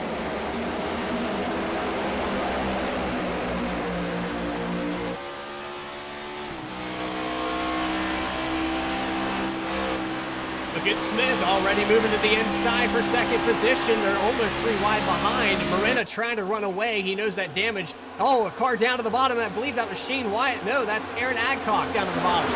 He collects it before they get to turn 3. And Austin Shoemaker drives Sean Kalis up the racetrack. We're going to be 3 wide out of 4. It's going to get real sketchy, and they're also 3 wide. Contact. Up the road. A bit of contact. They've beaten Bang to the start-finish line. And this is just outside the top 15. These drivers trying to settle it back down. Aaron Adcock has been hovering around this position all race. Sean Kalis way up into the fence there as they come out of turn 2. How about Lawson Peel move to the inside, offset 3 wide here. That is it was Casey Knighton who had that EOL to start back up into the top 10. Started at the very back of this field and holding on to a top 10 spot, but not anymore. There's Peel to the bottom. Knighton up top to split Brad Fulham. We're 3 wide at the entrance of 1. Remember, Peel is looking to recover off of all the lost time on pit road. He has eclipsed a top 10 position. Next up is teammate as Zach Wilson eyes underneath Miranda for P1. Shades of Bristol all over again. Wilson with his opportunity at taking away the lead. Miranda remains there. Smith is on the bottom, eyeing in on 3 wide at turn 1, and look who's 4th. Richard Swavely in the number 32. Looking for his best finish of the campaign and possibly his first win of the year. Yeah, a little draft help there from Smith, but Swavely playing it smart, keeping clean air on the nose. He's probably saving his tires the most here as you finally see a clear from the 51. Smith trying to get around Miranda. That damage I mean, kudos to him. He is fighting hard, but I think that is what's hindering on the exit of these corners. But he's also trapped up top. It really hasn't given away on the fresh tires. That bottom lane is the best place to be. Smith gets ahead of Miranda. Swavely gives Miranda the space to settle into third place. So we are basically all single file through your top 10. Look at Stephen Harlow, the pole sitter, who's inside the top 5, looking to gain position late. Smith washes up the racetrack in 4. It's all about how he can approach Zach Wilson and make it an effort for the win. This time by 17 laps to go. Should continue. Battle for the lead still hot. Less than 1/10 of a second as they came out of turn 2. A little bit of a dirty air exit for the 87, so he loses the ground down the backstretch. Miranda going back on offense here. He's getting into that draft now. I think that's helping the 99 keep pace with these guys. And also Swavely and company, they're not really pulling the trigger on any particular moves. Meanwhile, we are side by side for 6th place. There's Austin, Reedy up top, Peel behind, Brown down low. This is our best fight so far in the top 10, but the main focus is going to be on Smith, who was 2nd place 2 weeks ago at Bristol as a 3 wide in the back. Brown in the middle, Reedy up top, Peel down low. Who gives the inch in 4? Nobody. Nobody's giving an inch. They're going to take an inch. There's an inch right there off the door of Reedy. Now into 1. They're going to stay 3 wide all the way to the bottom. This is going to be Peel, but washing up. I mean, the 16 car, Garrett Brown, he's just in full defense mode. He's got them all around. But he has to avoid getting into anyone just to get rid of a caution flag. There's Brandon Banks on the inside. Brown holds through. Stephen Harlow charging on the bottom of Miranda. This is going to assist Smith and Wilson's push away from everyone else. Harlow will have the help from Swavely right behind. He'll the tertiary Chevrolet. 3 cars down low on Miranda. Almost a little contact there with Swavely. Harlow's not able to clear Miranda. Washes up, touches the apron. Now 3 wide coming off at 2. Contact with the 33. And we're 3 wide again. Reedy with a big charge on the outside of turn 2. Blocked away by Harlow, who's going to fight against the 32 of Richard Swavely at the exit of 4. Miranda stays put and gets saved off of that pass for now. It'll be 14 laps to go from Texas, and Peel is still slicing his way through the field. Here's another thing to consider, Kenneth. We just talked about how the 55 of Sanchez, he's back in 28th, 11 laps down, all that damage. Guess who's up in 2nd right now, capitalizing on that situation? It's Eddie Smith, who finished 2nd at Bristol and was just short of beating Joe Sanchez to the line. Now he has to think about that all over again in order to capture his first career Sunoco Cup win, while Miranda is split middle 3 wide. Harlow and Swavely inside and outside. Harlow lifts out of the throttle. He lets the 99 back up there, but that gives Reedy a, oh wow, drops 3 lanes there for the 33. What a move there into 3. Harlow's down low. There's Peel. Wow. Underneath as well. We're still 3. Swavely looking to hold on through the middle when he does. Miranda and Reedy slap the outside wall. The Camrys looking to work in tandem up top. And Peel remains on his mission to the front of the field. He's going to join the pole sitter in Stephen Harlow, who wants to search for his first career Sunoco Cup Series win. It's not over yet. That was just, what a move there by the 33 car. He passed 4 cars there by deciding to dive to the bottom of the racetrack. I don't know who's on that box right now, but they probably just, I mean, they bought him a lunch ticket here. It feels like the Wild West ignited on the racetrack. Everyone giving all that they've got, knowing that this may be the last chance that they have at either grabbing a points-paying position or a race win in the context. Reedy's going to beat Richard Swavely. We're going to eliminate any 3-wide action for now, but we're going to stay door to door for at least 7th places. Swavely will have some pressure behind. From the 54, Brandon Banks, Garrett Brown in the background as well, but we're back to single file action while Zach Wilson remains ahead by at least 0.2 of a second. Inside 10 laps to go. They are approaching lap car Kip Easley in the 8. Not sure how much that will affect, just because Kip Easley is a DVR Chevrolet and his teammates rolling in 4th. Reedy down low on Miranda, who wanted to block, but they're forced side by side. It didn't work out well last time. I think if you're Miranda, you got to let him go. These guys are not going to be patient with you. Miranda is just surviving. He knows that the damage isn't going to get him a race victory, but he knows that as long as he stays up here, it's going to give him a better shot than staying down the lane and getting all that damage repaired. Reedy is so loose off the corner. He hangs on to it. Miranda fights back up top while Peel searches to the inside on Stephen Harlow and company. That's kept easily the lap car. Peel up to third and catching up to your leaders. Is this the moment where it all turns around? I mean, he had a good finish at Bristol, but this could be the capital on all of it. The exclamation point at the end of that sentence from last week, and now the series is turning around for Lawson Peel up into the top 3.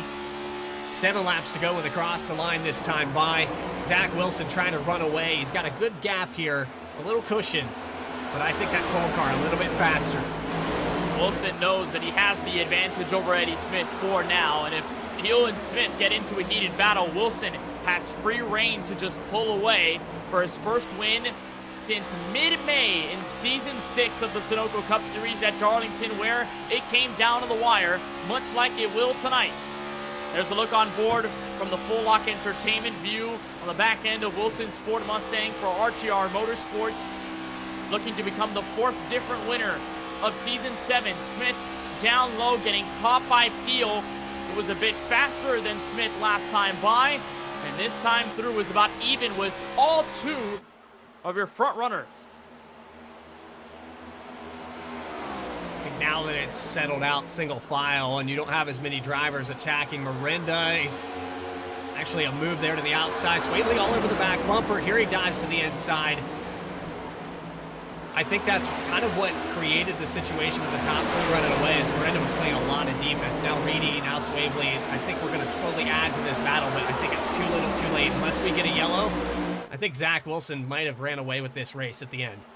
Richard Swavely, you were looking at that battle. He's searching his best finish of the season, and as long as he stays there, where he is in about 6th place as he beats Miranda off the corner, he will have his best finish of 2024. Brandon Banks to assist, entering turn 3. Garrett Brown in the background of all this, so they charge for positions inside the back half of the top 10. That's certainly far from over, but it's 0.2 of a second between Eddie Smith and Lawson Peel, and then 0.2 up to your race leader, Zach Wilson. Peel with a big lunge in 1 and 2. It gets him oh so close to Smith, which will get him closer to Wilson. But the question is, Bradley, how much time does he have left? Because it's going to be 3 laps to go once we cross the stripe.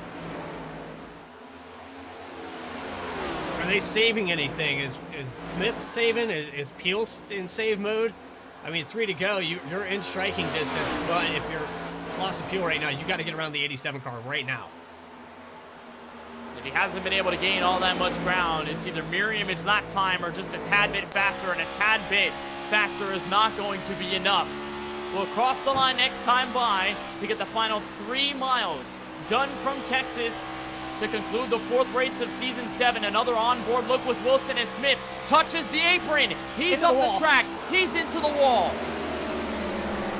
And now here's the moment where Peel probably is going to try to take away 1 spot. Defense here into 1. Smith on the outside. He's just got to hold it together 1 more time after this. Well, did that wall hit from Eddie Smith seal the deal? Because Peel is down low, and as long as they stay side by side, this is going to be it. They are door to door in the middle of 3 and 4, while Wilson gets clean air and looks ahead while Barney the flagman displays the white flag. One last time around for Zach Wilson. The battle for second has subsided. The cushion big enough, 0.6 of a second. And here in the Lone Star State, a sneak away victory. The 51 car starts to lead laps at the very end. Off of turn 4 for the final time. Zach Wilson is victorious here at Texas for race number 4. He's the 4th different winner in 2024, and after starting 31st tonight, RTR Motorsports gets a win on behalf of Zach Wilson. Gets all the congratulations from the finishers behind Lawson Peel and Eddie Smith going toe-to-toe to the start-finish line. Stephen Harlow, the pole sitter, to congratulate Harlow. So is Brandon Banks. And the last time we saw Wilson in victory lane was in Darlington, where Jesse Whittington ahead got loose out of 4, and Wilson got ahead in the nail-biting final seconds. But this time, the stress was still there, but it didn't have to clutch up the win by a close margin. Zach Wilson wins by almost a second and brings you tonight's Sunoco winning moment. More high-performance racing engines rely on Sunoco race fuels than all others combined, and for over 50 years, Sunoco has been fueling the top race car drivers around the world with high-quality performance fuels they can trust to power them to the checkered flag. Sunoco, fueling victories from track to tank. Bradley, you can make an easy case that if Eddie Smith didn't hit the wall out of turn 4 the lap before, it would have made this a closer fight. But as Lawson Peel charged underneath that 87 car, it was basically clear guidance for Zach Wilson to get his first win of 2024.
way in later on. I was really hoping it was going to go green before the wreck between Joe and Mario there. I felt like I really had something on the long run. I know right there before we kept pitting before the um, during our green flag stops, we were running 40, 45 lap runs, and I would start really eating into their run. The last green flag stop we had, I come from 13th all the way to third. It was within 1.3 seconds of the leaders. Well, we had another 20 laps on fuel, so I would have loved to see it go green to the end, so I could have really battled with those guys. But we still come out on top tonight, so that's fantastic. I'm super, super excited. I don't know if you guys caught me coming across the line, but it's been a long time coming. I've threw some away. I've threw away some good finishes. So to get this going earlier in the year is fantastic. And I know that the last time we saw you hit victory lane was at Darlington, and we know for you, it was like a last-second revelation. You thought you had the race lost, and then Winnington gets loose in front of you, and all of a sudden, you're in victory lane, and that was in May of last year. So it's been quite a while since we've seen you get the checkered flag. Did this one feel a little less pressure in a sense? Did you feel a little less pressure, or did the intensity feel the same as you were staying up front with Eddie Smith and Lawson Peel behind you? After that last restart, I just kind of settled back into my rhythm that I've been doing, and I drove a little harder on that last run than what I typically had for just because it was such a short run. So it felt good. I was comfortable. I did get nervous until about two to go, really hoping that a caution didn't come out, but it all turned out well for us at the end of the night, and super, super pleased with this effort and this win tonight, especially at Texas because I hate that track. Well, we know Bristol last race 2 weeks ago, you had a really good finish inside the top 5. I know tonight it's starting to go your way with this win. So how are you going to try to push this momentum forward? You talked about getting the monkey off your back early in the season. Now what does the rest of the season look like, and how do you carry this high from this win onto the rest of the campaign to keep this going for the playoffs? We've had great finishes all year. I missed the race at Vegas and was still top 10 in the points after Bristol. So this win just solidifies that we belong here, and we have something to run against those top 3 or 4 guys. So super, super excited to see what the rest of the season is going to unfold, and keep working hard and hopefully be there at the end. Well, this was a huge win from Texas, and you earned it all the way to the end with long run pace and, of course, that composure to keep you ahead of the rest of the competition. Before we let you go, Zach, on this win, anybody in particular you want to thank for the effort? Yeah, huge shout out to my teammates, Justin Hendry and Brad Fulham. They kept me calm there before the last restart. I was freaking out just a little bit, but huge shout out to my sponsors. I'm not running the Team Watson car this week, but shout out to them and Mr. Watson and everything he does for me and allow me to run their colors, and then TechWorks for all your commercial tech needs in Western North Carolina. So super, super happy tonight and glad to get them some good exposure. Well, Zach, on behalf of our broadcast team here at VSPEED, congratulations on your first win of the 2024 season. We're excited to see you back in victory lane. Best of luck at Talladega in 2 weeks' time. But until then, enjoy the celebrations on a hard-earned victory. Congratulations, Zach. Thanks, guys. Zach Wilson for RTR Motorsports, victorious here from the Lone Star State in great fashion, holding on to the race win above Lawson Peel and Eddie Smith. With that, we will bring in the second place finisher, the 2-time champ in Lawson Peel, who's caught up with Bradley Cooper. Yeah, I've got him down here on pit road. Lawson, I tell you, the strategies that we played all day long, it really came down to that last caution. It threw everything out the window. You had a little mistake there of pit road. I don't know if it was where you were repairing damage, but whatever the case may have been, you kind of had to struggle back to the top 5 several times today. Do you think that maybe was why you got into the situation here at the end? Yeah, it was twice I had to fix just a little 12.5 seconds optional. So I got the wall the very first lap of stage 2, and I was fine on the short runs. It didn't really hurt me too bad, but after about 25 laps, it would slow me down, and so I had to sit there and limp it around the short run, and to fix that, on the caution going to stage 3, and that's why I went back the first time, and then hit it pretty soon, like 3 laps into that third stage 2, and then had another optional to fix that. I could get somewhere up in the top 5, and then on the long runs, you'd see how it would fall back. So I thought it was going to go green, and then Joe and Mario wrecked there, and he had an opportunity to just stay there and try to fight with that, but I had to go back and fix the damage again. So if I would have had maybe a few more laps or just wouldn't have fallen back quite so far, maybe would have had a chance. But as soon as I got it fixed, I was, able to have the speed and the confidence to drive right to the front. Just didn't have quite enough time. Well, on a positive side of things, you turned your season around here, back to back up here in the top 5 now. You turned it around at Bristol, but now this is kind of the exclamation point, if you will.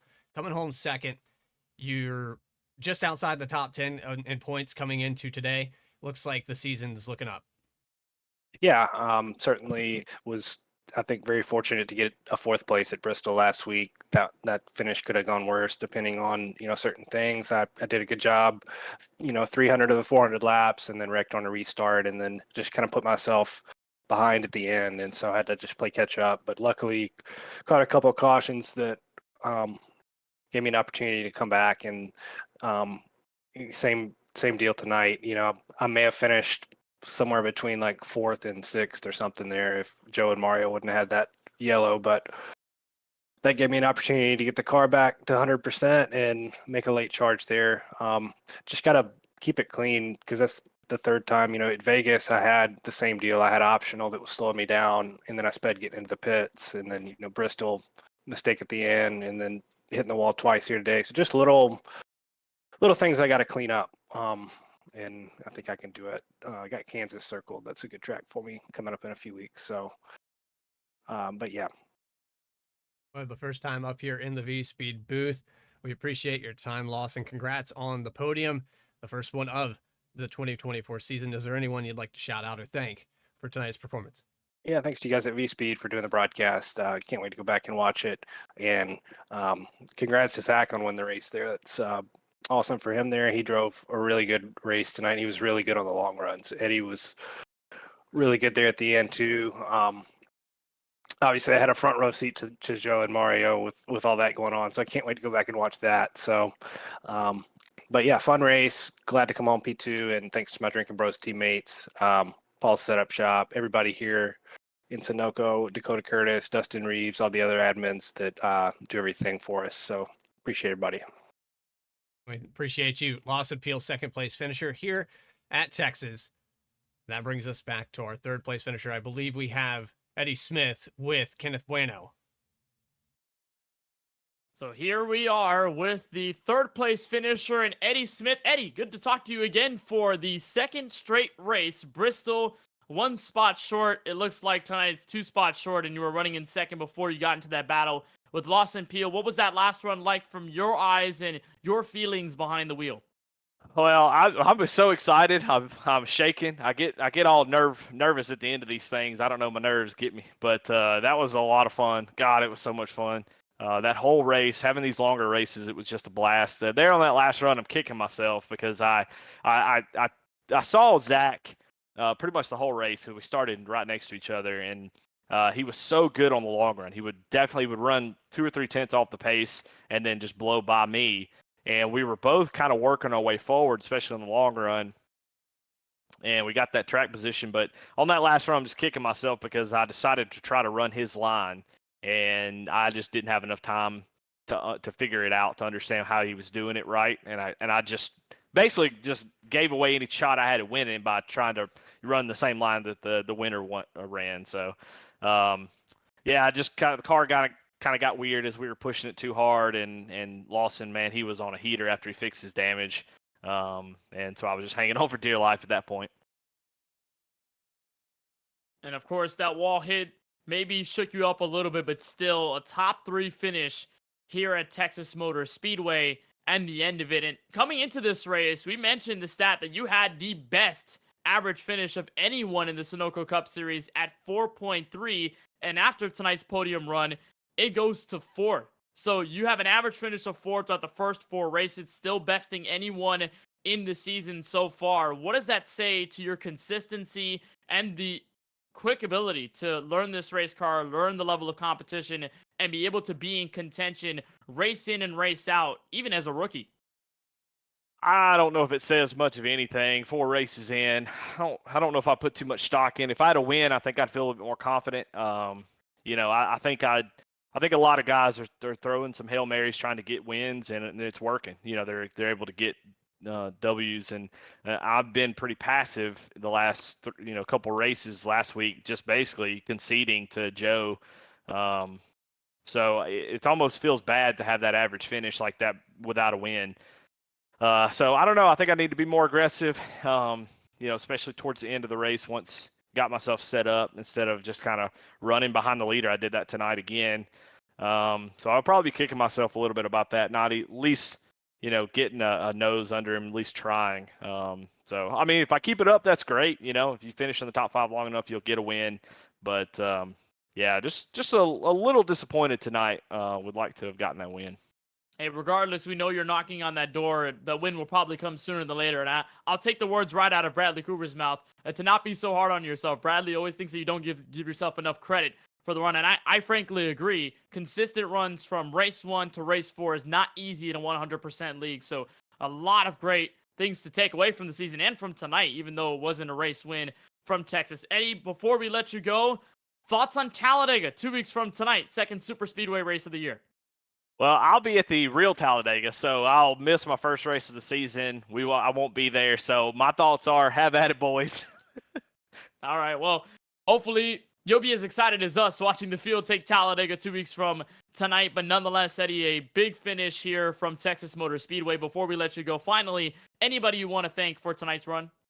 Yeah, I got to thank my teammates at Poman. Chuck and Aaron had I didn't have the best of night tonight. I think Chuck did okay. I didn't really see the finishing order, but I know Aaron had some issues. So I want to thank them. They're a great teammate. Thank you all for the broadcast, and thank the admins. Well, Eddie, on behalf of all of us at VSPEED, a big congratulations on the podium finish, and we'll hopefully see you at Kansas in May. Thanks, guys. That's Eddie Smith in the 87, rounding out our top 3 interviews for tonight's run from Fort Worth, Texas. And Bradley, man, this one was another classic. We had a clutch race to the end, late race drama, and a brand new race winner, just like we've had every single other race in this 2024 season. The parity continues to surprise, and this time it's Zach Wilson that gets to share a piece of the pie. And there's a look at the race results. Zach Wilson, the race winner, over Lawson Peel and Eddie Smith. Best race finish of the season for Peel, who started 2024 off not in the best foot. Stephen Harlow, the rookie driver, ending up 4th after starting on pole tonight. Really strong effort, including a Stage 1 win. Austin Reedy back in 5th place, and Brandon Banks to come home in 6th place. A really consistent effort for him, as well as Richard Swabley, who rounds out the top 7. Mario Miranda still escapes late race drama and comes home inside the top 10 with an 8th place run. Casey Neiden, all the credit in the world for him, started at the end of the longest line back of the field at the drop of the green and goes to a 9th place finish at race end. Brad Fulham to round out your top 10. I mean, everything to unpack here in this top 10. You got 2 drivers that are plus 25 or more, 29 for Eddie Smith, 30 positions gained for your race winner. Then you have 2 rookies that are up here in the top 5. You have guys that were up in the top 5 all race long. They're nowhere to be found at the end of this thing. What a race. I just can't even begin to unpack what we just saw here tonight at Texas. 11th position, Dustin Reeves. He was very aggressive here today, but he's just shy of the top 10, the 6 car. Good finish, though. Austin Shoemaker in the 12th position. Justin Winters is going to bring it home in 13th. That car led some laps in the first stage, but fell outside the top 10 there in the later half. Justin Hendry is going to bring it home in the 14th position. Quiet night. Justin Hendry, I don't think we really said that name too much, but the 1 car, top 15. Garrett Brown in the 16 car, he's going to finish in 15th. He had a couple opportunities to get some stage points here today, but was just shy of that top 10 all race long in every stint. Logan Sturgeon's going to bring it home in 16th with Charles Feltz. Eddie was running where the other Poman driver was. 17th position for the 75. Justin Irv is going to bring it home in 18th. That's kind of a shame there. He was up in the top 5 a lot of this day as well. Sean Kalis ran out of track a couple times here. He's going to fall back to 19th. Chris Progar, another one of those guys that was just up there all day and then at the end falls out to 20th. Curtis Kelly clocks in as the 2nd car, a lap down in 21st, followed by Alex Huffman, the 3rd car, a lap down in 22nd. James Kunkel in the 45 is a 2-lap down car in 23rd by the race end. Shane Wyatt going to be behind him in 24th. Bill Schoonover closes out the top 25 before you get to Kip easily 5 laps down. Aaron Adcock with a decent start to the run, ending in a 7-lap down, 27th place finish. Joe Sanchez in contention for the win all race long, then picked up all the damage with the contact with Miranda that basically took him out of it. 28th is where Sanchez will finish. Robert Honorata is 29th, and Alex Muscarella rounding out your top 30 in the number 48 Chevrolet. And then behind the entire list of DNFs, the casualties here at Texas, starting with the points leader Colin Forrester, who will take a big hit after tonight. Wyatt Brackett, former winner here at Texas, in 32nd. Chris Shoemaker in 33rd. Jonathan Cofield in 34th. Jesse Whittington 35th. And Steven Stempian, who had a start in park here at Texas, rounds out the 36-car field. So next up is our second super speedway race of the campaign, and this time it's the 2.66 mile beast that is Talladega Super Speedway. That comes your way Sunday, April 21st, 2 weeks from tonight. That'll be on 8 p.m. Eastern right here on the VSPEED YouTube channel. Bradley, your thoughts on how